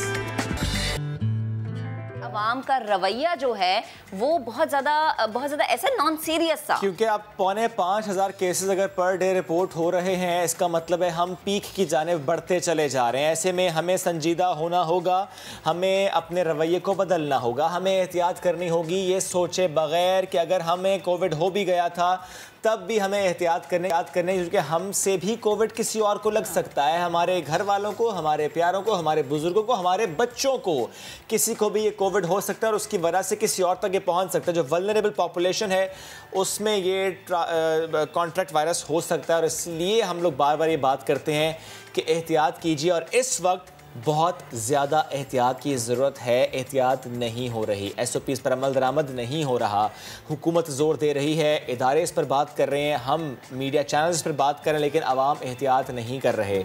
मस्बत केसेस की शरह इसमें तेज़ी से इजाफा हो रहा है, अस्पतालों में मुतासर मरीजों की तादाद तेज़ी से बढ़ रही है। लाहौर में कोविड की पॉजिटिविटी रेशो 23% तक पहुंच गई है। अगर 100 टेस्ट होते हैं 23 पॉजिटिव आते हैं, ये बहुत अलार्मिंग सिचुएशन लाहौर की हो चुकी है। और अगर हम बात करें सनती शहर फैसलाबाद की, तो वहां पर मस्बत केसेस की शरह 20% तक पहुंच गई। हमारे नुमाइंदगान मुख्तलिफ शहरों में गए, मुख्तलिफ शहरों में उन्होंने अवामी रवैये क्या थे वो उन्होंने देखे, रिपोर्ट तैयार की है, वो हम आपको दिखाते हैं। सबसे पहले रुख करेंगे वफाकी दारुल हुकूमत इस्लामाबाद का।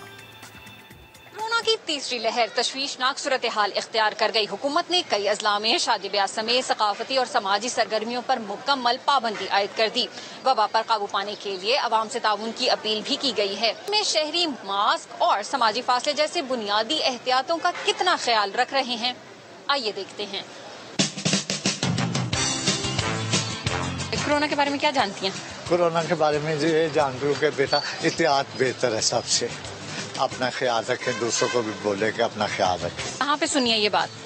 बस आप लोग ही बताते हैं ना, आपकी बातों से सुन के तो अमल करना चाहिए ना। आपका मास्क किधर है? मेरा मास्क बेटा, मेरा सांस घूमता है तो मैंने पर्स में रखा, लगाती हूँ मैं, जिधर जरूरी समझती हूँ मैं लगा रही हूँ। मास्क किधर है? आपने तो बच्चा भी उठाया हुआ है, बच्चा भी उठाया हुआ है, तो क्या है, किधर है मास्क? अस्सलाम वालेकुम। अस्सलाम वालेकुम। जर्मनी से आया हूँ, लेकिन वहाँ पे बहुत पाबंदी है कोरोना की, लेकिन मैं चक्कर लगाने के लिए यहाँ पे आया हूँ। अभी यहाँ पे जब देख रहा हूँ माशाल्लाह कोरोना की यहाँ पे कोई फिक्र नहीं कर रहा है। आपने मास्क नहीं पहना, आपका मास्क किधर है? मास्क आपने लिया हुआ है, लेकिन जब दुकान में चलते हैं तो दुकान में हम मास्क पहनते हैं, लेकिन बाहर आता है तो बाहर आज़ाद है और मेरे ख्याल में ज़रूरत नहीं होता है। अफवाह और कुछ नहीं है, या कोई और पॉलिसी होगा। हुकूमत को इससे क्या फायदा होगा, आपको क्या समझ में आता है? शायद बाहर मुल्कों से कोई पैसा आता होगा, इसलिए। मास्क है पास रखा हुआ या मास्क है ही नहीं पास रखा? तो है, लेकिन जब कोई आता है तो लगा देता हूँ, वरना नहीं। सिचुएशन खराब हो रही है और बस यही कि हम लोगों को सोशल इंटरेक्शन थोड़ी कम करनी है। It's a very good question. मैं असल में अभी घर से आ रहा हूँ और मेरा कोई इंटेंशन नहीं था इस तरह कि मैं इस तरह मार्केट में आऊँगा। कोरोना क्या है? मैंने तो देखा भी नहीं है अभी तक कि कोरोना क्या चीज़ है। अभी किधर है मास्क? ठीक होते हैं तो पहनते, वैसे नहीं पहनते, तंग होते हैं, ये कानों को दर्द हो जाता है। आपका मास्क किधर है? जी घर पे। आप बाहर हो और मास्क घर पे क्या कर रहे हैं? ये SOPs क्या है? मैं तो कह रही हूँ ये सब झूठ है, ये कोरोना वायरस कुछ भी नहीं है। ये जो है ना आवाम को ऐसे मतलब बहकाने के लिए लोग कर रहे हैं, ऐसा कुछ भी नहीं है। आपका मास्क किधर है? घर छोड़ा है हो या लिया ही नहीं है? नहीं, घर छोड़ा है। मैं एहतियात करनी चाहिए, लेकिन मैंने अभी मास्क नहीं पहना हुआ। अगर हम सब यही बहाना बनाएं कि याद नहीं रहा तो फिर तो केसेस बढ़ नहीं जाएंगे। चलिए आप पहनेंगे मास्क। इस कदर संगीन सूरत हाल में शहरियों की जानिब से जिम्मेदारी का एहसास कम ही दिखाई देता है। वबा पर काबू पाने के लिए हम सबको अपना अपना किरदार अदा करना होगा। इस्लामाबाद की सूरत हाल हमने जानी, अब हम चलेंगे लाहौर और आयशा से जानेंगे लाहौर की सूरत हाल। जी आयशा। जी शुक्रिया अरहम, आपने हमें इस्लामाबाद की सूरत हाल से आगाह किया। अब मैं आपको लाहौर की पोजीशन भी बताती हूँ कि यहाँ भी कोरोना के बढ़ते हुए केसेस जो हैं वो खतरे की घंटी बजा रहे हैं। इसके बावजूद लोग जो हैं वो घरों से बाहर भी निकल रहे हैं और SOPs पर कितना अमल दरामद कर रहे हैं, चलिए आपको दिखाते हैं। कोरोना जाहिर है एक वायरस है, सबको बचना चाहिए इससे। हम तो इसलिए निकले हैं कि देखें कि बाहर क्या हो रहा है इस टाइम, ये भी तो देखना जरूरी है ना। ये भी आपकी जिंदगी का हिस्सा है कि बाहर क्या हो रहा है। टीवी तो सब कुछ दिखा रहा है कि ये बंद है वो बंद है, लेकिन बाहर निकल के अवेयरनेस आपको होती है कि आपने क्या करना है, अगला मरहला आपके लिए क्या है। मुझे अल्लाह से बाजी डर लगता है, कोरोना से नहीं लगता। फासला यही होता है कि एक दूसरे से दूर रहे, थोड़ा सा मास्क पहने। मैंने मास्क तब से नहीं लगाया जब से कोरोना आया। मैंने तभी नहीं लगाया जब से कोरोना आया। मास्क अभी भी नहीं पहना, मैंने रखा ही नहीं है। मास्क पहनने से क्या हो जाएगा। कोरोना वायरस से बचाव का वाहिद हल SOPs पर अमल दरामद करना है। लोगों की गैर संजीदगी कोरोना वायरस को खुलम खुला दावत आम दे रही है। अगर अब भी मास्क, ग्लव्स, सैनिटाइजर और समाजी फासले का ख्याल नहीं रखा जाता तो यकीन जानिए शहरियों का अल्लाह ही हाफिज है। मैंने लाहौर की आपको बिगड़ती सूरत हाल के हवाले से आगाह किया। अब रुख करते हैं फैसलाबाद का।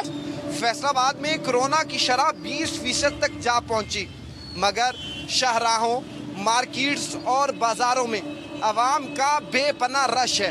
खरीदारी में मगन ये शहरी कोरोना SOPs का किस हद तक ध्यान रख रहे हैं, आइए खुद ही देखें।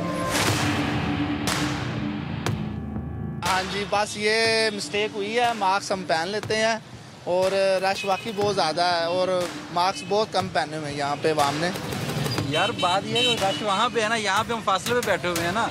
नहीं रखते SOPs का ख्याल रखते हैं। अभी थोड़ी देर हुई होता रहा है, अभी फ्रेश होने हुए इसलिए। नहीं, ज़िंदगी तो अजीज़ है, लेकिन मेरा मास्क तो गाड़ी में रखा हुआ है, अभी उतारा मैंने। लेकिन अपनी सेफ्टी के लिए मास्क पहनना लाजमी है और पहनना भी चाहिए, और जितनी हम हिफाजत कर लेंगे उसमें अपना ही फ़ायदा है। मास्क पहनते हुए दिक्कत होती है, इस वजह से नहीं पहन रहे, लेकिन हमें पहनना चाहिए। मास्क बस मैं भूल गया था। फैसलाबाद की परेशान कुन सूरत हाल तो हमने आपको दिखा दी। अब मुल्तान का रुख कर लेते हैं, जहां पे राशिद हमीद हमारे साथ मौजूद हैं। जी राशिद, मुल्तान की सूरत हाल से आगाह करिएगा। मुल्तान में भी इसी तरह की सूरत हाल है और मिला जुला रुझान देखने में आ रहा है। यहाँ इस वक्त हम हुसैना के बाज़ार में मौजूद हैं और यहाँ पर जो शहरी हैं समाजी फासले को नज़रअंदाज कर रहे हैं। शहरी कोरोना वायरस से क्यों नहीं डर रहे, आइए हम उन्हीं से खुद ही जानते हैं। और मास्क का क्यों नहीं इस्तेमाल कर रहे, आइए उन्हीं से ही जानते हैं। कोरोना वायरस से डर नहीं लगता? नहीं, कोरोना है तो सही, लेकिन डर लगता है, क्यों नहीं लगता। तो मास्क पहनना तो लाजमी है। हाँ, बस गर्मी होगी ना अंदर आके, फिर इसीलिए उतारे, मेरे पास है। अंकल जी, कोरोना के केसेस बढ़े हैं, मास्क आपने नहीं लगाया हुआ, क्या वजह? सांस लेने में दुश्वारी होती है। सांस में दुश्वारी होती है, मिट्टी गर्दा जहाँ उठता है, यहाँ हम कम करते हैं। हम 2 मिनट बाद आँख को ये लगाते हैं, मगर हमें वो डिस्टर्ब करता है, इसलिए हम वो नहीं पाए। कोरोना से डर नहीं लगता? मार मेरे है जेब में भूल गया हूँ भाई जान, मेरी जेब में अभी मैं डालता हूँ आपके सामने। मास्क ये लगा लेते हैं। नहीं, ये मास्क का काम तो नहीं करता, उससे बढ़ के करता है। कोरोना वायरस से मास्क नहीं पहना आपने? अल्लाह ही शिफा देगा, अल्लाह ताला। कोरोना वाकई में जो है बस सबको मालूम है, अल्लाह ताला को मालूम है। तो लगाना चाहिए, बस गलती हो गई, जल्दी में निकले हैं ना, इसकी पैंट खरीदनी थी इसलिए।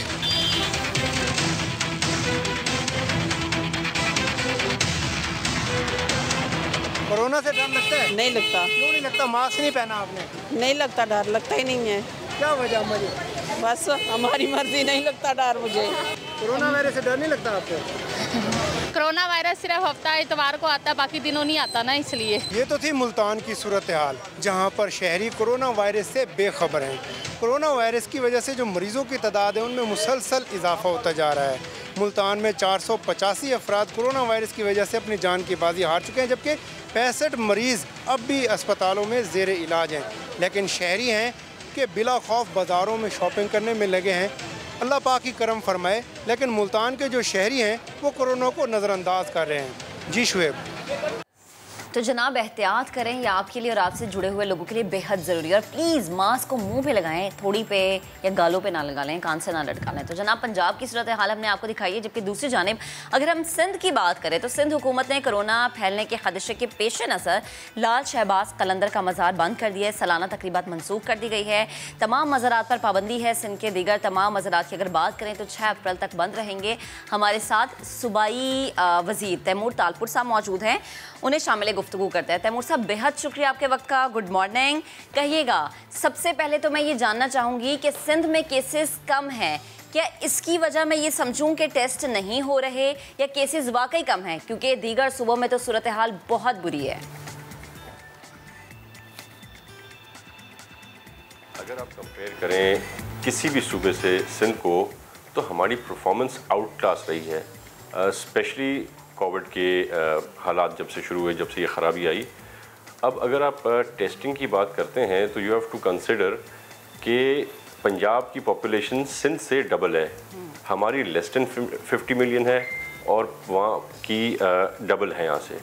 तो इन हालात में हमारे पास एवरेज डेली 10,000 टेस्ट होते हैं और पंजाब में भी 10 से 11,000 होते हैं। हकीकतन हमारे पास अगर 10,000 टेस्ट रोज़ हो रहे हैं तो एटलीस्ट 20,000 टेस्ट पंजाब में हो रहे हैं। यानी कि इसका रिज़ल्ट क्या हुआ? इसका मतलब ये हुआ कि हमारे यहाँ सबसे ज़्यादा टेस्टिंग हो रही है और हमसे सबसे लेस जो रेशो है, जो रेट्स हैं, वो सिंध से आ रहे हैं। इसकी काफ़ी वजूहात हैं। एक तो शुरू से जिस तरह से मुराद अली शाह साहब ने इस सिचुएशन को हैंडल किया, जब हमारे वज़ीर आज़म पाकिस्तान कह रहे थे कि घबराना नहीं है, नज़ला है, ज़ुकाम है, ठीक हो जाएगा, घूमो फिरो, अयाशी करो, उस वक्त मुराद अली शाह साहब हाथ बांध कर रिक्वेस्ट कर रहे थे सबसे कि मेहरबानी करके घरों में बैठो, SOPs फॉलो करो। तब मुराद अली शाह साहब का मजाक उड़ाया जा रहा था, पर कुछ वक्त में पता चल गया कि हम बाकी सबसे आगे थे। और उसके बाद सिर्फ that is not the reason. The second reason is continuously हम लोगों की जिम्मेदारियाँ रखी हुई हैं। जो काम DCs और ACs बाकी सूबों में करते हैं, यहाँ पे वज़रा के कंधों पर भी मुराद अली शाह साहब ने वो जिम्मेदारियाँ रखी हैं। We have to go on regular visits to in Karachi, in Hyderabad, अपनी कॉन्स्टिट्यूंसी में हमें जाके देखना होता है।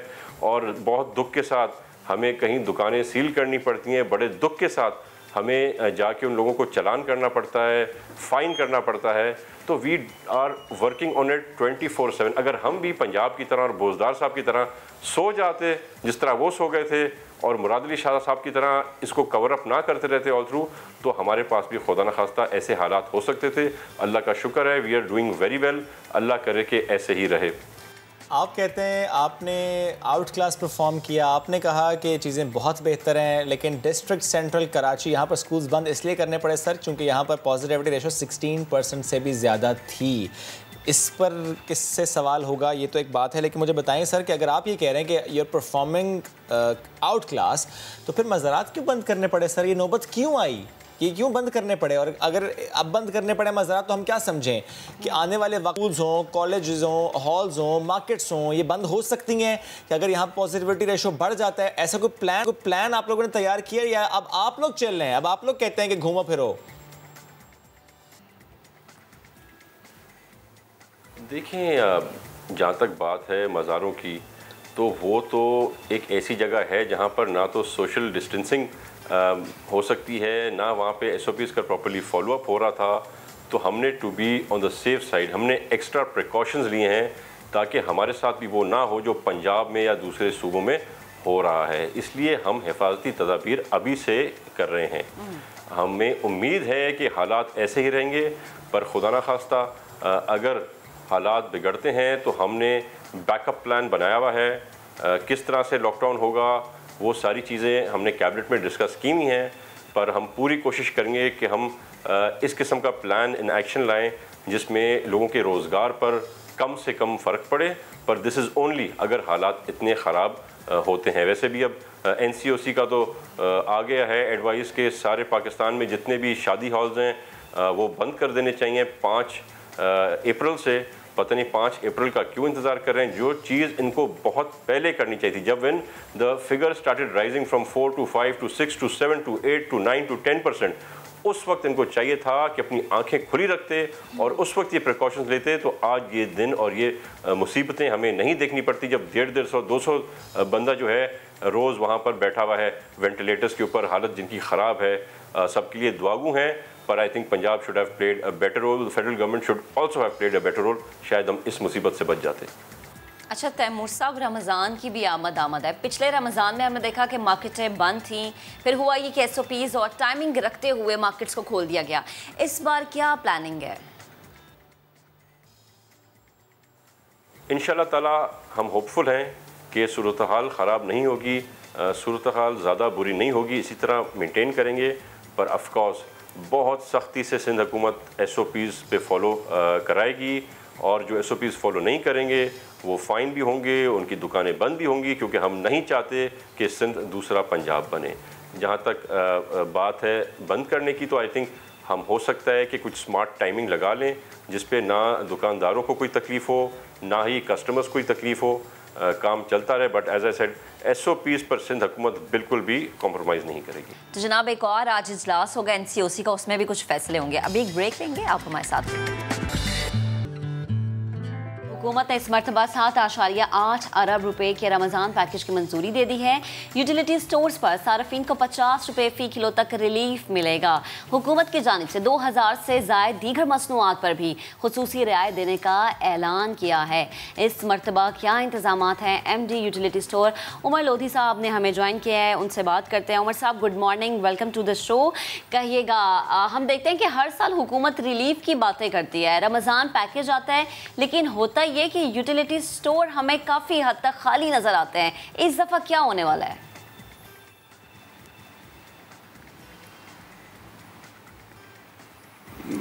अस्सलाम वालेकुम जी, शुक्रिया। ये एक स्टेटमेंट मैं सबसे सुनता हूँ, लेकिन फैक्चुअली कोई नहीं बात करता। अगर अब आप जाके स्टोर्स पे देखें तो हमारे पास स्टॉक से भरे हुए हैं स्टोर। हम तकरीबन 14-15 अरब रुपये की हमारी इन्वेंट्री है जो इस वक्त है, और स्टॉक्स वाफर मकदार में अवेलेबल हैं। वही इशू है कि अब 10 दिन की रसद अगर आप 1-2 या 3 दिन में ले जाने की जब तमाम लोग कोशिश करेंगे, ज़ाहिर बात है जी स्टॉक ख़त्म होंगे। तो वही आवाम से वही रिक्वेस्ट है जो हर साल मैं करता हूँ कि प्लीज़ उतना लेके जाएं ताकि दूसरों का हक ना मारे। बट एज ऑफ टुडे हमारे पास किसी भी चीज़ की कमी नहीं। दैट्स ग्रेट सर, इस वक्त किसी चीज़ की कमी नहीं है, बहुत अच्छी बात आपने कर दी। सर ज़रा नाजरीन को प्लीज़ ज़रा बता दें, क्योंकि बड़ी अच्छी खबर ये आई थी कि बहुत बड़ी सब्सिडी दी गई है। उसमें ज़ाहिर है आटा, चावल, चीनी, दालें, घी, ये तो वो 5 अशिया जिन पर हम सब्सिडी हर साल ही देखते हैं, लेकिन इसमें इस दफ़ा ऐड किया। तो एक तो मुझे बता दें कि एक चीज़ पर कितने रुपए की सब्सिडी एक आम सारिफ को इस बार मिलने वाली है। चूँकि एक मामला ये भी रहा कि जो कहा गया कि घी की कीमतें बढ़ेंगी, लेकिन इमरान खान साहब ने बड़ा अच्छा फैसला किया, उन्होंने कहा नहीं बढ़ेंगी कीमतें, यूटिलिटी स्टोर्स पर भी कीमतें नहीं बढ़ेंगी, उसके लिए सब्सिडी दी गई। सर प्लीज़ ज़रा शेयर कीजिएगा इन तमाम अशिया पर इस बार एक आम सारिफ कितना फैसिलिटेट हो पाएगा। मैं जी आपको प्राइसेस बता देता हूँ, प्राइसेस से पे आप खुद अखज़ कर लीजिए। चीनी 68 की है, बाज़ार का प्राइसेस जो अपने अपने जिस इलाके में होगा उनको मालूम होगी। 68 रुपीज़ की चीनी है, और पिछले जनवरी से अब तक यही प्राइस चल रही है। उसके साथ 800 रुपये का आपका आटे का थैला है, 170 रुपये किलो घी है, और इसी तरह दालों पे मार्केट से 15 से 20 रुपये पर केजी की कमी है। दूध UHT मिल्क पे 20 रुपये पर लीटर की कमी है। मशरूबात पे तकरीबन 30 से 40 रुपये की कमी है। इसी तरह चाय पे 50 रुपये पर केजी की कमी है। तो इतना सब्सटेंशियल और इतना डीप जिसको मैं कहूँगा कट ऑन प्राइसेस आज से पहले नहीं हुआ, ना इतनी मिकदार में, जैसा कि आपने अपने इंट्रो में कहा 7.8 बिलियन रुपीज़ की ये सब्सिडी है जो गवर्नमेंट ने मंजूर की। इतनी बड़ी सब्सिडी भी मंजूर पहले आज तक नहीं आई।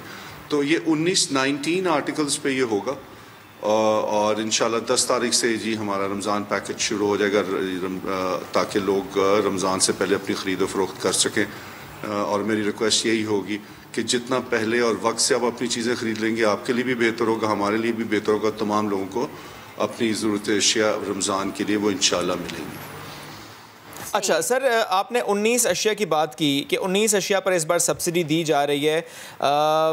उसमें ज़रा दूध भी ऐड हो गया, उसमें पत्ती भी ऐड हो गई, और जो ये बात आप करें सर कि इस वक्त कहीं पर भी कमी नहीं है, हर जगह स्टॉक मौजूद है, तो सर कोई ख़बरें ऐसी आप तक पहुंच रही हैं कि अभी चूँकि ज़ाहिर बड़ी सब्सिडी का ऐलान हो जाना और अशिया का मौजूद होना, रश लग चुका है, लोग ख़रीदारी करें, या मामला ऐसा है कि कोविड की वजह से, दीगर हालात की वजह से परचेजिंग पावर लोगों की कम हुई है और इस बार यूटिलिटी स्टोर पर भी उस तरह रश नहीं देखा जा रहा एट दिस पॉइंट, ऐसा है सर? नहीं सर, कतन ऐसा नहीं है। हमारे पास जो 5 बेसिक अशिया उस पर अभी भी इर्रिस्पेक्टिव ऑफ के रमज़ान का पैकेज शुरू हुआ या नहीं हुआ, 5 अशिया चीनी, आटा, दालें, घी, चावल, इन पे अभी भी वही जो गवर्नमेंट ने पहले प्रॉमिस किया था जनवरी में, वो इमरान खान साहब की इंस्ट्रक्शंस पे, प्राइम मिनिस्टर की इंस्ट्रक्शन पे आज भी उसी प्राइसेस पे चल रही है। तो सर ये जो बाकी अशिया पर ऐड हुई हैं, यानी सर जो रमज़ान पैकेज है वो अभी मौजूद नहीं है, यानी वही 5 अशिया पर सब्सिडी जो पहले मिलती है वो मौजूद है, लेकिन रमज़ान पैकेज अभी मौजूद नहीं है, ऐसा समझूं है?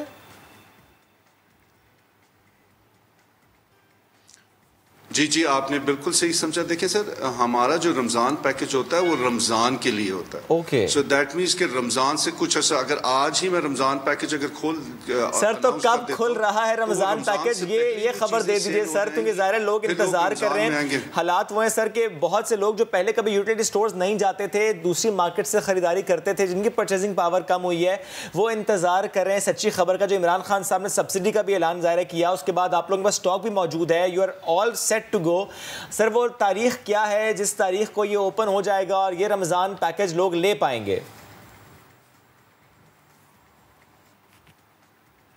10 क्योंकि हमारी जो प्रिपरेशन है आटा, दाल, चीनी, घी वो तो है ही है, वो तो हमें पूरे हर वक्त हमारे पास मौजूद है। जो उन बाकी अशियाँ हैं वो 10 तारीख से शुरू होंगी जी, और उस पर हमने 90% अपना काम मुकम्मल कर लिया, 10% हमारे वेयर हाउसेस से अब स्टॉक्स है। तो ये अगला जो हमारे 10 दिन होंगे, 8-9 दिन इनफैक्ट जो रह गए हैं, उसमें हमने अपनी प्रिपरेशन पूरी करनी है, अपने स्टॉक्स पहुँचाने हैं, रैक्स पे, वेयर हाउसेस से अपने जितने भी सप्लायर्स हैं उनसे वो स्टॉक्स हम ले रहे हैं। तो इंशाल्लाह 9 तारीख को रात को मेरी अपनी टीम और हमारी ये पूरी कोशिश है, और ऐसे ही इंशाल्लाह होगा कि 9 तारीख की रात 12 बजे के बाद ये पैकेज ऑन होगा, यानी 10 तारीख को ये पैकेज सबके लिए 10 तारीख को लगता है। फिर उमर साहब हम ये समझें कि यूटिलिटी स्टोर्स के बाद 10 तारीख को हमें लंबी लाइनें नजर आएंगी, क्योंकि उमूमन पाकिस्तानियों जो है, पाकिस्तानियों की सोच ये देखी जाती है कि वो कहते हैं कि आज जो मिल गया कल नहीं मिलने वाला। इससे मुतालिक भी कोई प्लानिंग की गई है यूटिलिटी स्टोर्स पर?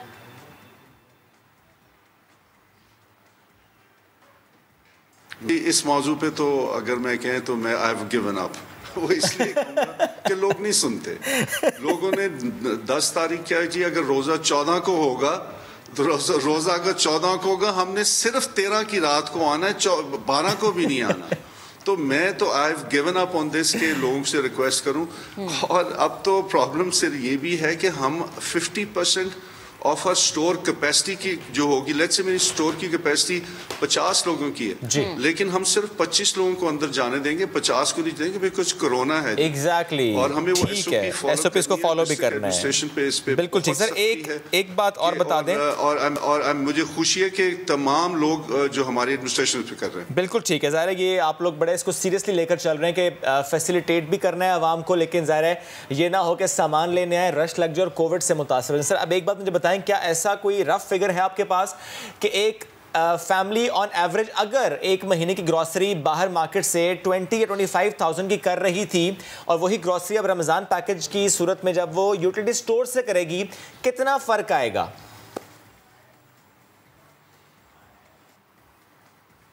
सर तकरीबन 3,500 से 4,500 हज़ार रुपए का फ़र्क पड़ता है अगर आप हमारे पास अगर आएंगे। मैं उसके ऊपर एग्जांपल देता हूँ जी। अगर आप 1 लीटर या 2 लीटर दूध ही ले लेते हैं तो 50 रुपए का तो आपको वहीं से 40-50 रुपए का वो फ़र्क पड़ जाता है। अगर आप आटे के 2 बैग्स भी ले लेते हैं तो तकरीबन 200-400 रुपए का वो आपका फ़र्क पड़ जाता है। चीनी अगर आप 4 किलो ले लेते हैं फॉर एग्जांपल, जो एवरेज हाउस होल्ड की ज़रूरत बन जाती है, तो तकरीबन 125-130 रुपए का वो फ़र्क पड़ जाता है। So you accumulate all this, syrups पे चले जाएं, स्कॉशेस पे चले जाएं, खजूर पे चले जाएं, चाय की पत्ती पे आप चले जाएं, इसी तरह बाकी मसाला जात पे चले जाएं, तो ये मिलाते मिलाते on average minimum 2500, maximum about 3200,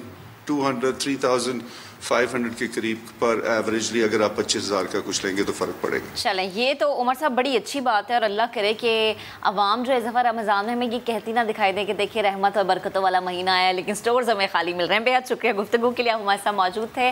तो जनाब आगे बढ़ते हैं और अब आपकी मुलाकात करवाते हैं एक ऐसी लड़की से जो हिम्मत और हौसले की मिसाल है। अगर ये कहें कि टैलेंट का वो पहाड़ है तो गलत नहीं होगा, और दुनिया के लिए जनाब वो रोशन मिसाल बन चुकी हैं। हम बात करें इस्लामाबाद से ताल्लुक़ रखने वाली रिदा नकवी की, जिन्होंने मुश्किलात के बावजूद अपनी सलाहियतों से सबको अपना फ़ैन बना लिया, अपने फ़न का उन्होंने लोहा मनवाया है और इतना ज़बरदस्त वो मेकअप करती हैं कि लोग इनके फ़ैन हो जाते हैं। और शेब की सबसे फेवरेट एक्ट्रेस ज़ारा नूर अब्बास जो हैं, उन्होंने भी इनसे सीखी है, क्या लिपस्टिक लगाने का तरीका सीखा है। तो आज हमारे साथ रिदा मौजूद हैं और रिदा से हम बात कर लेते हैं। अस्सलाम वालेकुम रिदा, गुड मॉर्निंग, कैसी हैं आप? अच्छा, मैं ठीक हूँ, आप कैसी हैं? अल्हम्दुलिल्लाह, हम भी ठीक ठाक। रिदा से मैं सबसे पहले पूछूंगी, रिदा अगर आप मुझे देख रही हैं तो ज़रा बता दें मेरा मेकअप ठीक हुआ है? हाँ जी। अच्छा रिदा, जो आप वीडियोस हमने आपकी देखी उसमें मुझे ये लगा जैसे रिदा को बहुत सॉफ्ट मेकअप पसंद है, नो मेकअप लुक पसंद है, सिर्फ फीचर्स को एनहांस करना पसंद है, बिल्कुल शक्ल बदल देना पसंद नहीं है, ऐसा ही है? जी। अच्छा रिदा, ये तो बताएं टीचर कौन है, सिखाता कौन है, सीखती किससे हैं? मैं अपनी बड़ी बहन से सीखती हूँ ये मेकअप। ओके, ज़बरदस्त। अच्छा आप रिदा मुझे बताएं कि धूम तो आपकी वैसे ही माशाल्लाह इतनी मची हुई है, बहुत फैंस हैं आपकी वीडियोस को बहुत पसंद किया जाता है, आपका स्टाइल बड़ा मुनफरिद है, और ऐसे में जब आपको प्राइड ऑफ पाकिस्तान के लिए नॉमिनेट किया गया, फिर आपको बुलाया गया और फिर आपको ये अवार्ड दिया गया, वो लम्हात कैसे थे, कितना अच्छा आपको लगा? जी, मुझे बहुत अच्छा लगा, बहुत अच्छा लगा। तो ISBR ने मुझे बुलाया, बहुत अच्छा लगा। मैं उनकी तरफ से कुछ कहना चाहती हूँ, मैं ये कहूँगी थैंक यू सो मच, बहुत थैंक यू, मैं ये सब कुछ किया। ज़बरदस्त। अच्छा रिदा, जाहिर सी बात है हमारे जो मुल्क के सितारे हैं वो ऐसे चमकते हुए सितारे, उनकी रोशनी हर जगह फैली होती है। मुझे बताएं कि आप वैसे ज़ाती तौर पे किसका मेकअप करना चाहते हैं कि आप कहें कि ये पर्सनैलिटी मेरे सामने और मैं इनका मेकअप करूँ? मैं बस ये जानती हूँ, मुझे एक मॉडल चाहिए, मॉडल का मेकअप करना चाहती हूँ, मुझे बस मॉडल चाहिए मेकअप करने के लिए। मॉडल्स चाहिए मेकअप करने। अच्छा, ये तो हो गया मेकअप वाला मामला रिदा, लेकिन हमने तो ये भी सुन रखा है कि आप बहुत कुछ करना चाहती हैं, स्पेशली बच्चों के हवाले से कुछ सोच रखा है आपने, तो वो क्या प्लान है, ज़रा शेयर तो करें। अच्छा, मैं ये कहूँगी, इसके आगे मैं ये कहूँगी, मैं स्कूल खोलूँगी, एक अच्छी टीचर बनूँगी। सारे बच्चे हैं, गरीब लोग हैं, उनको पढ़ाना चाहती हूँ, मैं स्कूल खोलूँगी उनके लिए, और उनके परवरिश अच्छा हो और अच्छा पढ़ेंगे तो बड़े होकर अच्छा कुछ आसान बनेंगे और अपने माँ बाप के ये नाम रोशन करें। ऐसे मैंने अपना माँ बाप के ये नाम रोशन किया, उनके ये सब कुछ किया मैंने। अब मेरे फ़र्ज़ अपने माँ बाप की और कुछ करने की आगे जाकर मैं अपनी ज़रूरतमंद को मदद करूँगी, उनके ये और उनके घर पे राशन डालना, उनकी चीज़ें चाहिए होती ज़रूरतमंद को उनके मदद करूँगी। और छोटे छोटे बच्चे हैं, उनको पढ़ाने के लिए आगे चलकर उनको सिखाना है। और मैं ये कहूँगी बड़ों को, पेरेंट्स को, माँ बाप को, अपने बच्चे को जो बच्चे को चाहिए तो दे दो और अपने बच्चों को आगे करो, सिखाएं कुछ। माशाअल्लाह रिदा, ये बताएं, ये प्राइड ऑफ पाकिस्तान मिलने के बाद कोई तोहफ़ा वालिदैन ने भी दिया, कोई फैमिली से भी गिफ्ट मिला?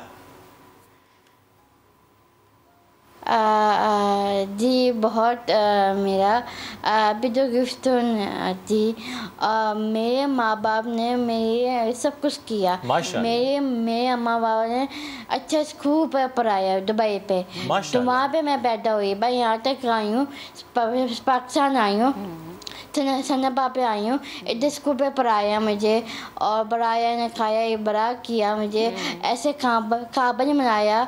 ऐसे माँ बाप कुछ नसीब को मिलते हैं, ऐसे मुझे ऐसे माँ बाप मेरे ये सब कुछ करते पे सपोर्ट किया मुझे और प्यार बहुत ज़्यादा किया मुझे। ऐसे माँ बाप मुझे मिले तो सबको ऐसे कभी नहीं मिले। इसमें कोई शक नहीं, आपको माशाल्लाह माशाल्लाह बहुत अच्छे पेरेंट्स मिले, बहुत अच्छी फैमिली मिली। का एहसास कर रहे हैं ना कि आपके वालिदैन ने देखें आपके लिए कितनी मेहनत की है। अच्छा रिदा, मुझे ये बताएं कि ज़ारा नूर अब्बास की वीडियो तो हमने देखी आपके साथ कि भाई उन्होंने भी सीख लिया आपसे कि लिपस्टिक कौन सी लगानी है और जनाब कैसे मेकअप करना है। वैसे कोई टिप्स वगैरह आप देती हैं जब आप वीडियो बना रही होती हैं, तो आप बताती हैं कि फ़लाने कलर के साथ इस तरह जाया जा सकता है? क्योंकि हमने देखा है बड़े बड़े मेकअप आर्टिस्ट जो है ना वो अपने अपने तरीके से अपने अपने तौर से बता रहे होते हैं। मैं टिप्स तो बताती हूँ साफ है, वीडियोस तो मैं अच्छी बनाती हूँ। और मेकअप की है तो मैं क्या कहूँगी, मैं ये कहूँगी मेकअप तो मैं सबसे करती हूँ, क्योंकि मेरी बड़ी बहन है जन्म नकवी है, तो दुबई पे जाती है, मैं उससे सीखती हूँ मेकअप। क्योंकि वो मेरी बहन अच्छी करती है, वो भी मेकअप आर्टिस्ट थी। वो मेरी बहन बड़ी बहन है, वो मेकअप आर्टिस्ट थी, तो मैंने अपनी बहन से सीखा सब कुछ करना। लेकिन रिदा जब मैंने अब आपके ये वीडियोस देखी है ना, तो अब मुझे आपसे मेकअप करवाने का शौक हो गया है। मैं उम्मीद करूंगी कि बहुत जल्दी इस्लामाबाद आऊँ, फिर आपसे मैं मेकअप करवाऊँ। लेकिन यहाँ बैठे बैठे आप मुझे बस जल्दी से बता दें कि सुबह मॉर्निंग में जब मैं आती हूँ अपना मेकअप करवाती हूँ, फ्रेश लुक देने के लिए कौन सी लिपस्टिक लगानी चाहिए मुझे? कोई अच्छे से डार्क लिपस्टिक हो, वो अच्छी होती है, वो लगाएं। डार्क लिपस्टिक लगानी है। मशवरा आ गया, लेकिन ये जो मशवरा आपने महक को दिया, जो ज़ाहिरा ने मशवरा मांगा, रिदा आपके साथ भी ऐसा ही होता है? फैमिली में, फ्रेंड्स में, कजन्स में आपसे मशवरा लेती हो शादी पे जाते हुए, किसी और इवेंट पे जाते हुए? रिदा ज़रा बताओ कैसा आई शेड हो, कैसी लिपस्टिक हो? हाँ जी, तो फैमिली तो मेरी है और मेरे फ्रेंड्स हैं, कज़न्स हैं मेरी, एक लाहौर पे है मेरी, एक जहानिया पे, एक अमेरिका पे है। तो वो बहुत मुझसे तो सब पूछते हैं मेकअप पर एकदम मुझे भी सिखाओ।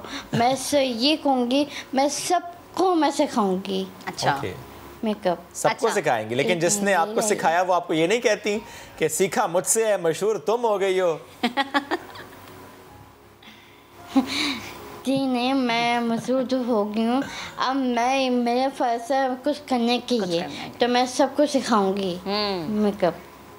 अच्छा रिदा, मुझे ये बताएं, मैं आपकी वीडियोस भी साथ साथ चल रही हैं, हम दिखा भी रहे अपने स्क्रीन पे, आप बालों के हेयर स्टाइल से मुतालिक भी बताती हैं। तो भाई सिर्फ मेकअप पे बस नहीं किया आपने, बालों को के स्टाइलिंग पे भी बड़ी मेहनत किया आपने। तो मेकअप के बारे में तो सब पूछते हैं, बालों की स्टाइलिंग के हवाले से कौन सी टिप्स है? जल्दी जल्दी बाल बनाने हो, हमने जाना हो किसी डिनर पे और जनाब 5 मिनट हो बाल बनाने के लिए, क्या करना चाहिए? मैं तो हर से हेयर स्टाइल से बनाती हूँ, मुझे हेयर स्टाइल का बहुत शौक है बनाना, क्योंकि मैं हेयर स्टाइल मुझे अच्छे लगते हैं। कहीं भी जाना होता है, कभी शादी पे, कभी फंक्शन पे ना, पार्टी पे ना, कहीं भी जाना होता है तो मैं हेयर स्टाइल बना कर जाती हूँ, मुझे अच्छा लगता है। पूछते हैं लोग कि किससे बनवा के आई हो, जिनको नहीं मालूम होता कि आपने खुद मेकअप किया और ख़ुद ये हेयर स्टाइल बनाया है? ये मैं खुद करती हूँ हेयर स्टाइल और ये मेकअप, मुझे अच्छे लगते हैं करना और मुझे शौक भी है ऐसे करना। अच्छा, आप कुछ और वीडियोस... मैं चाहती हूँ, मैं सोची हूँ मैं सबको सिखाना चाहती हूँ। अब लोग जो इस वक्त आपको देख रहे हैं, जो लोग आपको देख रहे हैं रिदा, वो चाह रहे हैं कि सुबह सुबह ज़रा हो जाए रिदा लाइव, थोड़े से बाल अगर बनाए अपने, हम देखें रिदा कैसे बाल बनाती है। वीडियोस तो हम देख रहे हैं, थोड़ा सा हो जाए कोई स्टाइल रिदा। अभी तो मैंने कमर पे बनाते हिस्सा यहाँ पे। ठीक है, हम आपका हेयर स्टाइल बिल्कुल ख़राब नहीं करेंगे। आपने माशाल्लाह बड़े प्यारे अपने बाल बनाए। मैं लास्ट में एक छोटा सा उन लोगों के लिए मैसेज दे दें जो लोग कहते हैं कि जी अच्छा हमसे तो मेकअप नहीं होता और हमसे तो बाल नहीं बनते, वीडियोस देख देख के भी अपने मुंह बेड़ा गर्क कर लेते हैं, जैसे कि मैं हूँ कि मुझे मेकअप नहीं करना आता है। मुझ जैसे लोगों के लिए एक छोटा सा मैसेज। अरे वाह, शेब आपकी ख्वाहिश भी पूरी होगी। जबरदस्त जी, जबरदस्त। हालांकि रिदा का बिल्कुल मूड नहीं था कि अपना हेयर स्टाइल ख़राब करें, वो इतनी प्यारी माशाल्लाह लग रही थे, लेकिन उन्होंने कहा चलो थोड़ा सा और इसे सेट कर लेते हैं। थैंक यू रिदा, बहुत अच्छा लगा आपसे बात हुई। एक तो महक ने बात की, बस एक छोटा सा मैं भी चाह रहा था आपसे पूछना कि अगर आप ये भी मैं पैगाम दें लोगों को, देखने वालों को, कि makeup is to enhance your features not to change your face, ऐसा ही है? जी ऐसा है, मुझे अच्छा लगता है। टीचर जो मैं बनूंगी, स्कूल खोलूंगी, मैं सबको पढ़ाना चाहती हूँ। ज़बरदस्त जी, आप बहुत अच्छा काम अभी भी कर रही हैं, मेकअप ब्लॉगिंग कर रही हैं, लेकिन आप बच्चों को पढ़ाना भी चाहती हैं। You want to be a teacher. माशाल्लाह आपके पेरेंट्स ने बहुत आप पर मेहनत की, आपको पढ़ाया और आप यहाँ पर मौजूद हैं। बहुत अच्छा लगा आपसे बात करके। You are an inspiration for so many of us. Thank you very much Rida. Stay blessed, stay happy. सवाल ये उठ रहा है कि क्या ऑनलाइन क्लासेस बच्चों की जहनी सेहत ख़राब कर रही है? क्या वाकई ऐसा है? क्योंकि अमरीकी सेंटर बराए डिजीज़ कंट्रोल एंड प्रिवेंशन ने इंकशाफ किया है कि आलमी वबा के दौरान ऑनलाइन क्लासेस लेने से वालिदैन और बच्चों की जहनी सेहत पर मनफी असरात मरतब हो रहे हैं। ऑनलाइन क्लासेस से बच्चों की जिस्मानी हरकत और खेल कूद के औकात कम होने से बच्चे सुस्त रवि का शिकार हो जाते हैं, बीमार हो जाते हैं। बच्चों में चिड़चिड़ापन, जिद और गुस्से की अलामात में भी इजाफा होता दिखाई दे रहा है। क्या ये मामला सिर्फ ऑनलाइन क्लासेस का है या कि इसका लिंक सिर्फ और सिर्फ स्क्रीन टाइम से है? चूंकि जब क्लासेस ना भी हों, बच्चा फ़ोन के साथ या टैबलेट के साथ या लैपटॉप के साथ ही चिपका रहता है। ज़्यादा स्क्रीन टाइम से क्या हो रहा है? पट्ठों का अकड़ जाना, जिस्म में दर्द का होना, क्योंकि ज़्यादा फिजिकल एक्टिविटी हो नहीं रही, आपके जॉइंट्स मूव हो नहीं रहे और इसकी वजह से आपकी सलाहियतें मुतासर हो रही हैं। इसी अहम मौजू पर आज हम बात करेंगे। Doctor Fawad Suleman, child psychiatrist हैं आप। Joining us today, sir. Welcome to the show and good morning. Assalamualaikum and good morning. Thank you so much for the invitation. I do agree. जो कुछ अभी आप बता रहे थे कि स्क्रीन का क्या इम्पैक्ट है बच्चों की जो मेंटल हेल्थ है या उनकी जो एकेडमिक परफॉर्मेंसेस है, तो उसमें काफ़ी हद तक जो है वो जो बच्चों की जहनी सलाहियत है वो मुतासर हो जाती है। जब वो किसी चीज़ को पहले कि जो उनको आदत थी कि फ़िज़िकल क्लासेस वो अटेंड कर रहे थे, अब वो ऑनलाइन जो है क्लासेस को अटेंड कर रहे हैं, तो हम ये नहीं कह सकते कि जहनी सेहत ख़राब हो रही है। हम ये कह सकते हैं कि किसी हद तक जो है वो उनकी जो जहनी सलाहियत है वो मुतासर हो रही है। तो उसमें बहुत सारे बेशुमार अनासिर हैं। अगर हम उसको डिवाइड करें तो उसमें कुछ चीज़ें जो है वो हम काउंट कर सकते हैं। तो मैं चाहूँगा कि अगर स्पेसिफिक अगर आप सवाल पूछें तो ताकि उस हिसाब से हम अपने सर पहले तो मैं आपसे ये जानना चाह रहा हूँ कि क्या पाकिस्तान में इस किस्म के केसेस देखे गए हैं कि just due to online classes, नहीं इसी एक साल में ऐसे केसेस का रिपोर्ट होना कि बच्चा पहले बिल्कुल ठीक था लेकिन अब उसकी दिमागी सलाहियतें मुतासर हुई हैं, ऐसे केसेस देखे गए हैं, रिपोर्ट हुए हैं? जी एग्जैक्टली, हाँ, this is a kind of exciting question. बिल्कुल इस तरह के बच्चे कि इस तरह के केसेस रिपोर्ट हुए हैं कि पहले सब कुछ चीज़ें ठीक थी, लेकिन अब जब से ऑनलाइन क्लासेस स्टार्ट हुई हैं या जब से बच्चों ने आइसोलेट रहना स्टार्ट कर दिया है, तो उसके बाद जो है थोड़ी सी बिहेवियरल जो है चीज़ें सामने आई हैं, जिसमें थोड़ा सा बच्चे का एंजाइटी ले लेना या इरिटेबिलिटी या एंगर इश्यूज़। वंस अगेन कि अगर हम कंट्रीब्यूट उसको सिर्फ एक सिंगल फैक्टर से नहीं कर सकते, क्योंकि उसके साथ पेंडेमिक में लॉकडाउन की वजह से बच्चों ने घरों पर रहना स्टार्ट कर दिया और फिर ऊपर से जो है ऑनलाइन क्लासेस की वजह से बहुत सारी ऐसी चीज़ें अब सामने आ रही हैं। अगर हम एक केस आपसे पूछ लें कि what is the worst case you have seen, और जब आपने उसको डिग आउट किया, मालूम किया उसकी रूटीन क्या थी, तो वो रूटीन उस बच्चे की क्या थी और उसका एक्सट्रीम केस क्या था? हाँ बिल्कुल, I do remember a child who was around 11 years उनकी एज थी। अच्छा, बच्चे का पहले से ही प्रॉब्लम ये था कि उन्हें फोकस करने में डिफ़िकल्टी होती थी when he was taking online when he was taking physical classes। लेकिन अब जब से वो ऑनलाइन क्लासेस बच्चा ले रहा था तो उसने कहा कि मुझे फोकस करने में बहुत ज़्यादा डिफ़िकल्टी हो रही थी, राइट, कि मैं फोकस ध्यान एक जगह पर रख नहीं सकता था, डिस्ट्रैक्ट हो जाता था और मुझे समझने में डिफ़िकल्टी हो रही थी। तो उस बच्चे को जो है हेल्प किया गया। याद रखिएगा एक चीज़ कि अगर ऑनलाइन क्लासेस को हम सिर्फ एक सिंगल फैक्टर को एट्रीब्यूट नहीं कर सकते, बहुत सारी चीज़ें हो रही होती हैं ऐसी जो कि प्रायरली चल रही होती हैं जी। फिर कुछ ऐसे इवेंट हो जाते हैं जिस तरह के ऑनलाइन क्लासेस की हम बात करें चीज़ें वर्स हो जाती हैं, तो उस बच्चे को हेल्प, इस तरह के केस बिल्कुल मुझे याद है। अच्छा डॉक्टर साहब, एक और चीज़, जैसे आप ऑनलाइन क्लासेस की बात करें, आपने कहा कि उस बच्चे के साथ पहले ही मसला ये था कि इसका फोकस नहीं हो रहा था, तो क्या अब बच्चों में ये चीज़ ज़्यादा देखने में आ रही है कि ऑनलाइन क्लासेस से बच्चों का तालीम पर ध्यान कम होता जा रहा है, रुझान कम होता जा रहा है, क्योंकि जिस जगह पर ऑनलाइन क्लास हो ले रहे हैं इर्द गिर्द बेशुमार चीज़ें हो रही होती हैं, तो ये चीज़ भी नोट में आई है कि बच्चे जो हैं वो अब ज़्यादा ध्यान नहीं दे पाते? एग्जैक्टली इसमें ये है कि देखिए, सबसे पहले तो ये है कि मैं टोटली डिस्करेज नहीं करूंगा ऑनलाइन क्लासेस, तो वो इसलिए कि देखें रिक्वायर्ड है की सूरत हाल, हाँ रिक्वायर्ड हैं बिल्कुल, क्योंकि फिजिकल हेल्थ जो है वो ऑप्टिमम रिक्वायर्ड होती है, वो तो हमें चाहिए। अब हम पेंडेमिक का रिस्क कोरोना वायरस का तो नहीं ले सकते, लेकिन हमें थोड़ा सा माइंडफुल रहना चाहिए, हाजिर दिमाग रहना चाहिए कि क्या क्या जो है प्रॉब्लम्स हो रही होती हैं। आपका अब मैं आता हूँ आपके क्वेश्चन की तरफ कि हमें इन्वायरमेंटल मोटिवेशन चाहिए होती है, हमें स्टिमुलेशन चाहिए होती है इन्वायरमेंट से, राइट। एक बच्चा क्लास में बैठा हुआ होता है तो उसे स्टिमुलेशन चाहिए फोकस को मेंटेन करने के लिए, वो देख रहा होता है, बाकी बच्चे भी इंटरेस्ट से जो है वो बोर्ड की तरफ देख रहे हैं, क्वेश्चन को समझ रहे हैं, टीचर से इंटरेक्ट कर रहे हैं। अब ऑनलाइन क्लासेस की वजह से ये चीज़ें थोड़ी सी कम हो गई हैं, तो इस चीज़ को हमें थोड़ा सा मद्देनज़र रखना चाहिए। ठीक सर, अगर आप गाइड कर सकें एज ब्रैकेट वाइज, या यूं कर लेते हैं कि क्लास 1 से लेके 3 क्लास, फिर 4 से लेके 6 क्लास, फिर 7 से लेके 9, फिर आगे 10, फिर फर्स्ट ईयर सेकंड ईयर, ये जो एज ब्रैकेट्स हैं और ये जो क्लास जिसकी मैं जिक्र कर रहा हूँ, और ज़ाहिर इन्होंने ऑनलाइन क्लासेस लेनी है बिकॉज ज़ाहिर रिक्वायर्ड है, कुछ जगहों पर इस वक्त भी लॉकडाउन है, वहाँ स्कूल्स बंद हैं, वहाँ पर यूनिवर्सिटीज़ एंड कॉलेजेस बंद हैं, तो क्लासेस की रूटीन क्या होनी चाहिए, कितना बीच में ब्रेक होना चाहिए, मैक्सिमम एक दिन में कितने घंटे की क्लास होनी चाहिए या हो सकती है, और उससे अगर एक्सीड करेंगे तो ये हम ज्यादती करेंगे?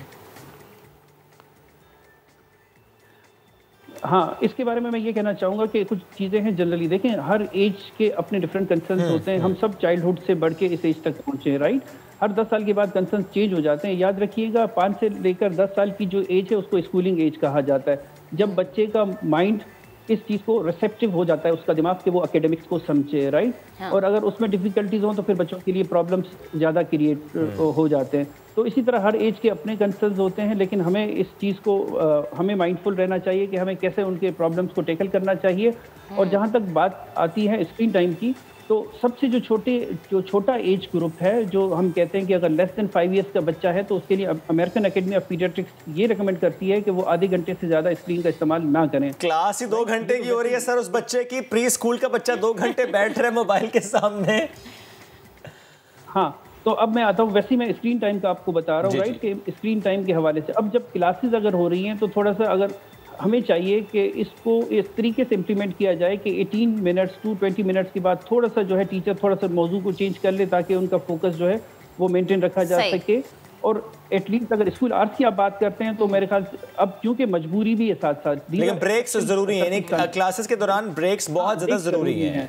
अच्छा डॉक्टर साहब, एक और चीज़ समझिए, तो क्लासेस की बात होगी, वो वालिदैन जो हर वक्त बच्चों के हाथ में मोबाइल दे के रखते हैं कि अच्छा बच्चा खाना नहीं खा रहा मोबाइल ले ले, ये नहीं कर रहा मोबाइल ले लो, रो रहा है मोबाइल दे देते हैं, वो भी फिर बच्चों के साथ ज्यादती करते हैं। मतलब यहाँ पर आधा घंटा, और वो बच्चा जो पूरा दिन मोबाइल पे सिर्फ कार्टून्स देख रहा है या चीज़ें देख रहा है, तो वो फिर तो बच्चे के साथ ज्यादती हो गई ना। हाँ एग्जैक्टली, ये जनरल पब्लिक अवेयरनेस के लिए बड़ा अच्छा सवाल आपने पूछा है। अक्सर ये हो रहा होता है कि वालिदैन अपनी आसानी करने के लिए, रिस्पॉन्सिबिलिटीज़ को थोड़ा कम करने के लिए उनको चीज़ें फ़ौरन से प्रोवाइड कर देते हैं, right. Mobile is the easiest thing के जो हाथ में थमा दिया तो बच्चे ने तंग करना छोड़ दिया, राइट। लेकिन हम ये समझ सकते हैं कि मोबाइल के स्क्रीन यूज़ के अपने नेगेटिव कंसिक्वेंसेस हैं। बच्चा लर्न कर जाता है कि अगर मैं कभी भी किसी भी डिफ़िकल्ट सर्कमस्टांसिव सिचुएशन में या कोई भी मैं डिमांड कर रहा होता हूँ तो वो मुझे फ़ौरन से फुलफिल कर दी जाती है। ऐसे बच्चों में फिर स्क्रीन को हटाना थोड़ा सा डिफिकल्ट हो जाता है, राइट। तो मेरे ख्याल में कि बजाय इसके आइडेंटिफाई करना चाहिए कि प्रॉब्लम क्या है, बजाय इसके कि उसको हाथ में स्क्रीन थमा दी जाए और स्क्रीन के ठीक है कि उसके अपने नेगेटिव कॉन्सिक्वेंसेस इसके होते हैं। Thank you very much sir, आपने इसको एलेबरेट किया। 5 साल से कम है तो आधे घंटे से ज़्यादा स्क्रीन टाइम ना उनका हो, अदरवाइज उनकी सलाहियतें मुतासर हो सकती हैं। वो ग्रोथ एंड डेवलपमेंट का पीरियड होता है, उस टाइम पे अगर स्क्रीन टाइम ज़्यादा होगा तो बच्चे की सलाहियतें मुतासर होंगी। बढ़ते हैं आगे, लेकिन एक ब्रेक का वक्त है, वापस आएंगे, स्टे विद अस। समा ने लाहौर की झोंपड़ियों में नई रेशमा को ढूंढ निकाला है। आवाज़ और शक्ल हूबहू रेशमा जैसी है। इनसे मिलवाएंगी दी one and only Shaheen Shahzadi.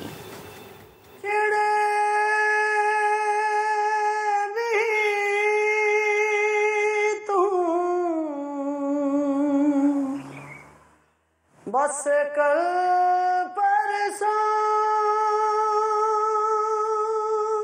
Johar town की झोंपड़ियों से उठती ये सहर अंगेज आवाज बुलबुले सहरा रेशमा जी की नहीं, मौत ना आई तेरी याद क्यों आई,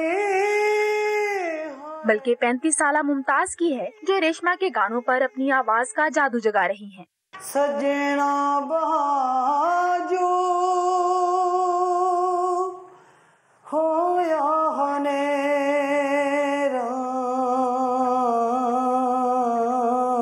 रेशमा का ऊंचे सुरों में गाया कोई गीत हो या रवायती रुमानवी गाना, सुरों के तालमेल में मुमताज कमाल कर देती हैं। चन पर दसिया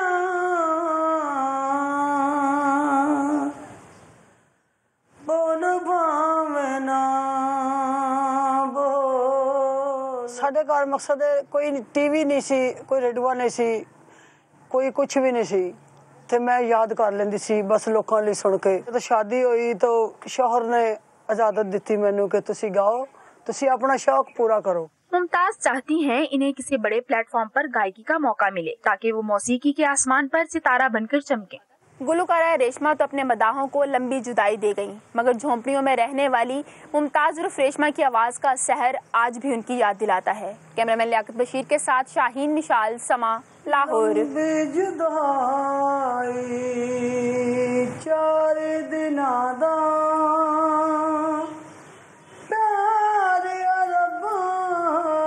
बड़ी लंबी जुदाई। खूबसूरत आवाज़। इस पर ये रिपोर्ट मुमताज़ को टैलेंट दिखाने के लिए अब तलाश है एक प्लेटफॉर्म की। आज वो तो हमारे साथ मौजूद हैं और शिराज ने भी हमें ज्वाइन किए, जिन्होंने इसमें बड़ा अहम किरदार अदा किया उनको ढूंढने में। शिराज और मुमताज़, आप दोनों को हम गुड मॉर्निंग कहेंगे। मुमताज़, आपसे गुफ्तगू का आगाज़ करना चाहूँगा। बड़ी खूबसूरत आपकी आवाज़, कब से गायकी की तरफ ध्यान लगा, कब से गुनगुना रही हैं? जी सर, सब तो पहले तो मेरा अस्सलाम वालेकुम। वालेकुम सलाम। सर मैं गांधी तो बचपन तो सी शौक सी मैनू, तो शादी हो गई, उस तो बाद फिर मेरे शौहर ने मैनू इजाजत दी, उन्होंने पता चलिया कि ये गांधी है। सही। उन्हों की इजाजत नाल सर मैं ये सब कुछ कर रही हाँ, शौहर की इजाजत नाल। अच्छा मुमताज़, मुझे ये बताएं कि यकीनन शौहर की इजाज़त तो होना लाजिम है, तो अभी तक आपने जितना गाना गाया है तो क्या आप इस तरह से गाती हैं, शादियों में चली गई, ये जैसे कोई गेट टुगेदर हो गया, कोई उठना मिलना बैठना, क्योंकि पंजाब में ये बड़ा कल्चर होता है कि शाम के वक्त बैठक लगती है, तो वहाँ पर गा गा के आपने अपनी आवाज़ को इस तरह से रेशमा जी जैसी आवाज़ बना लिया, या ये शुरू से अल्लाह की एक देन थी? जी मैडम, इस तरह कि मैनू बहुत शौक सी रेशमा जी दे गीत सुनन दा, और मैं शौक नाल उन्हां दी गायकी जिहड़ी सी ना मैं शौक नाल गांदी सी, क्योंकि मैं कहंदी सी कि मैनू एक दिन ज़रूर मैं रेशमा जी तरह इस मुल्क दी खिदमत कर सकां, मैनू मौका दिता जाए सर जी। सही। शिराज, इंशाल्लाह ज़रूर रेशमा तरह इंशाल्लाह इस मुल्क की खिदमत कर सकें। ठीक है शिराज, आप ज़रा शेयर करें, कब से आप जानते हैं मुमताज़ को, कब पहली बार आपकी मुलाकात हुई, कब आपने इनकी गायकी सुनी और उसके बाद से अब तक का सफ़र जो तय हो रहा है वो कैसा हो रहा है? जी सबसे पहले तो मैं समा टीवी का शुक्रिया अदा करना चाहता हूँ कि सबसे पहले जो है मुमताज़ रेशमा जी की आवाज़ समा टीवी ने उठाई, समा टीवी ने उन पे रिपोर्ट तैयार की, तो सबसे पहले तो समा टीवी का शुक्रिया।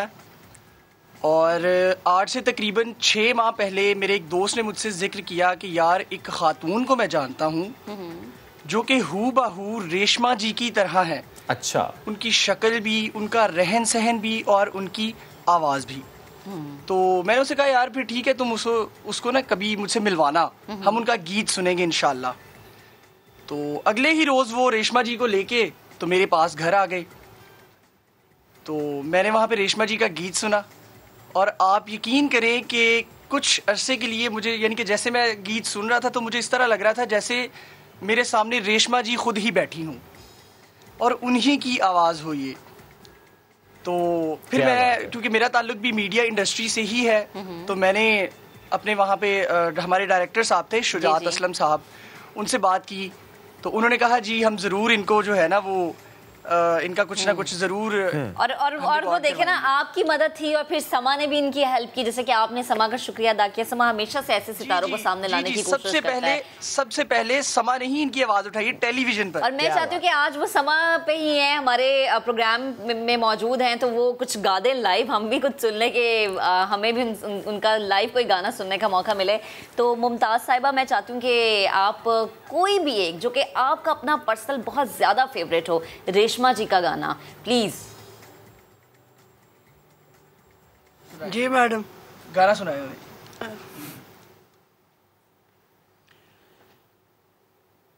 इश्क ते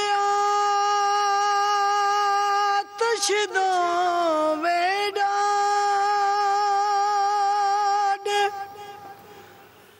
पर इश्क दा डांग वधेरा आतश साड़े कख ते काने इश्क साड़े तन मेरा मंगो नी दवा सकियो ना टूट जाए यारी है मंगो नी दवा सकियो ना टूट जाए यारी अज साडे सजीना दी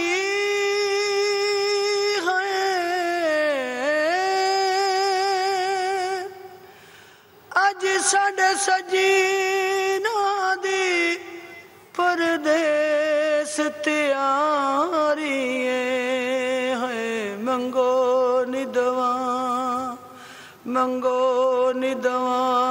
सकियो ना टूट जाए यारी क्या बात है जी, ज़बरदस्त ज़बरदस्त। मुमताज़, इतनी प्यारी आपकी आवाज़, इतनी खूबसूरत गायकी, और ऐसे में ज़ाहिर है ख्वाहिशात भी होती हैं। शौहर की इजाज़त तो है, लेकिन ज़रा मुझे अपनी ख्वाहिशात तो बताएं, आगे कैसे बढ़ना चाहती हैं, क्या करना चाहती हैं, किस प्लेटफॉर्म पर जाना चाहती हैं, कहाँ पर अपनी आवाज़ का जादू जगाना चाहती हैं? सर मैनू सब तो पहले तो सर मैं इन्हां दी समा न्यूज़ वालियां दी शुक्रगुजार हाँ। बहुत बहुत शुक्रिया जिन्होंने सर मैनू मौका दिता वे ते मैं इस मंजिल ते सर बैठी हाँ। दूसरे नंबर ते सर मैं इहो ही चाहांगी कि मैनू इस मुल्क दी खिदमत करने वास्ते सर मैं बहुत शुक्रगुजार हाँ कि मैनू मौका देवे कि इस मुल्क दी मैं सर खिदमत कर सका। बच्चों कोई सर मेरे बच्चे पढ़ लिख जाना तो सर कोई मैं अपनी आवाज़ जड़ी है ना, जो मेरे चाहने वाले ने, जो लोग मैंने सुनने वाले ने, इस मुल्क दी, इस पाकिस्तान दी मैं सर खिदमत कर सका। मुमताज़, किन्ने बच्चे ने, केड़ी क्लास च पढ़ते हैं? थोड़ा जा घर दे हवाले नाल भी दसो सानू। सर जी मेरे बच्चे फिलहाल नहीं पढ़े लिखे। किन्ने बच्चे ने? एक बेटा वड्डा ही बस पढ़े सर, 9 जमाता, वो भी सर लोगों के घर मैं काम करती सी ते इस वास्ते उन्होंने ना पढ़ने पाया सी ते 9 ही पढ़िया सी सर, मैं अगे नहीं पढ़ा सकी सर, मेरे को इतना नहीं सी खर्चा, मैं कुछ दे नहीं सकी तो बाकी तो नहीं पढ़े। इनके शौहर शौहर दे वाले नाल भी थोड़ा दसो, शौहर की करदा है? शौहर सार पहले कारोबार दिहाड़ी मजदूरी करता सी, हुण शार नहीं कर सकता क्योंकि वो ना हार्ट दा मरीज है। ते ख्वाहिश है कि तुसी आप कमाओ ते बच्चों नू पढ़ाओ? जी सर। ते उस वास्ते की हो सकता है? कोई इवेंट च तुहानू बुलाया जाए ते ओ सही है, और की हो सकता है? और सर ओहो ही हो सकता है कि जो एहो बच्चों वास्ते तो सर मैं मौका दिता जाए सर, मैं भी इस मुल्क की खिदमत बिल्कुल बिल्कुल इंशाअल्लाह मुमताज़ तो उन्हें मौका ज़रूर मिलेगा। एक और साड़ी ख्वाहिश है, एक और गीत अगर हो जाए ऐसी प्लेटफॉर्म जो तो और सुर लग जाए, मज़ा आ जाए। ठीक है सर। बिछड़े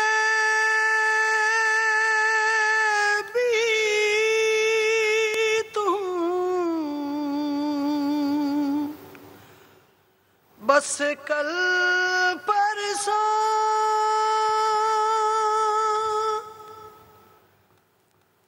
जियोगी मैं कैसे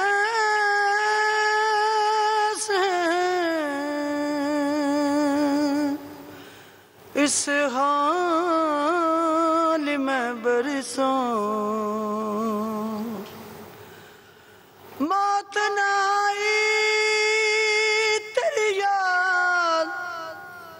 क्यों आई है लंबी जुदाई 4 दिनां दा प्यार या रब्बा बड़ी लंबी जुदाई लंबी जुदाई। ज़बरदस्त। और अब जिस तरह से वो चाह भी रही हैं कि उन्हें और बेहतर प्लेटफॉर्म की ज़रूरत है, कि बड़ा प्लेटफॉर्म हो, पाकिस्तान की वो नुमाइंदगी कर सकें और अगर इसके ज़रिए से उनका घर चल सके तो बड़ी बेहतरीन बात है। मुमताज़ बेहद शुक्रिया आप हमारे साथ मौजूद थी। शराज आपका भी बेहद शुक्रिया कि आप फिर समा की वो आवाज़ बनी, समा पे आई और जनाब एक रिपोर्ट तैयार हुई, आज हमारे प्रोग्राम में भी मौजूद थी। तो आप दोनों का बेहद शुक्रिया। और जनाब मेरे ख्याल से कि अगर आपके अंदर टैलेंट मौजूद है ना तो किसी ना किसी तरीके से अल्लाह मौका दे दे, रास्ता बन ही जाता है जब इंसान कोशिश करता है। तो कोशिश आपने भी करनी है, जो आप करना चाहते हैं, जो ख्वाहिश दिल में दबी हो उसके लिए कोशिश करना लाजिम है। वक्त हो गया ख़त्म, आपसे करेंगे नए मौज़ूआत नए मेहमानों के साथ कल दोबारा मुलाकात। रखिए अपना बहुत सा ख्याल, मास्क पहनकर बाहर जाइए, डिस्टेंसिंग को इंश्योर कीजिए। अल्लाह हाफ़िज़।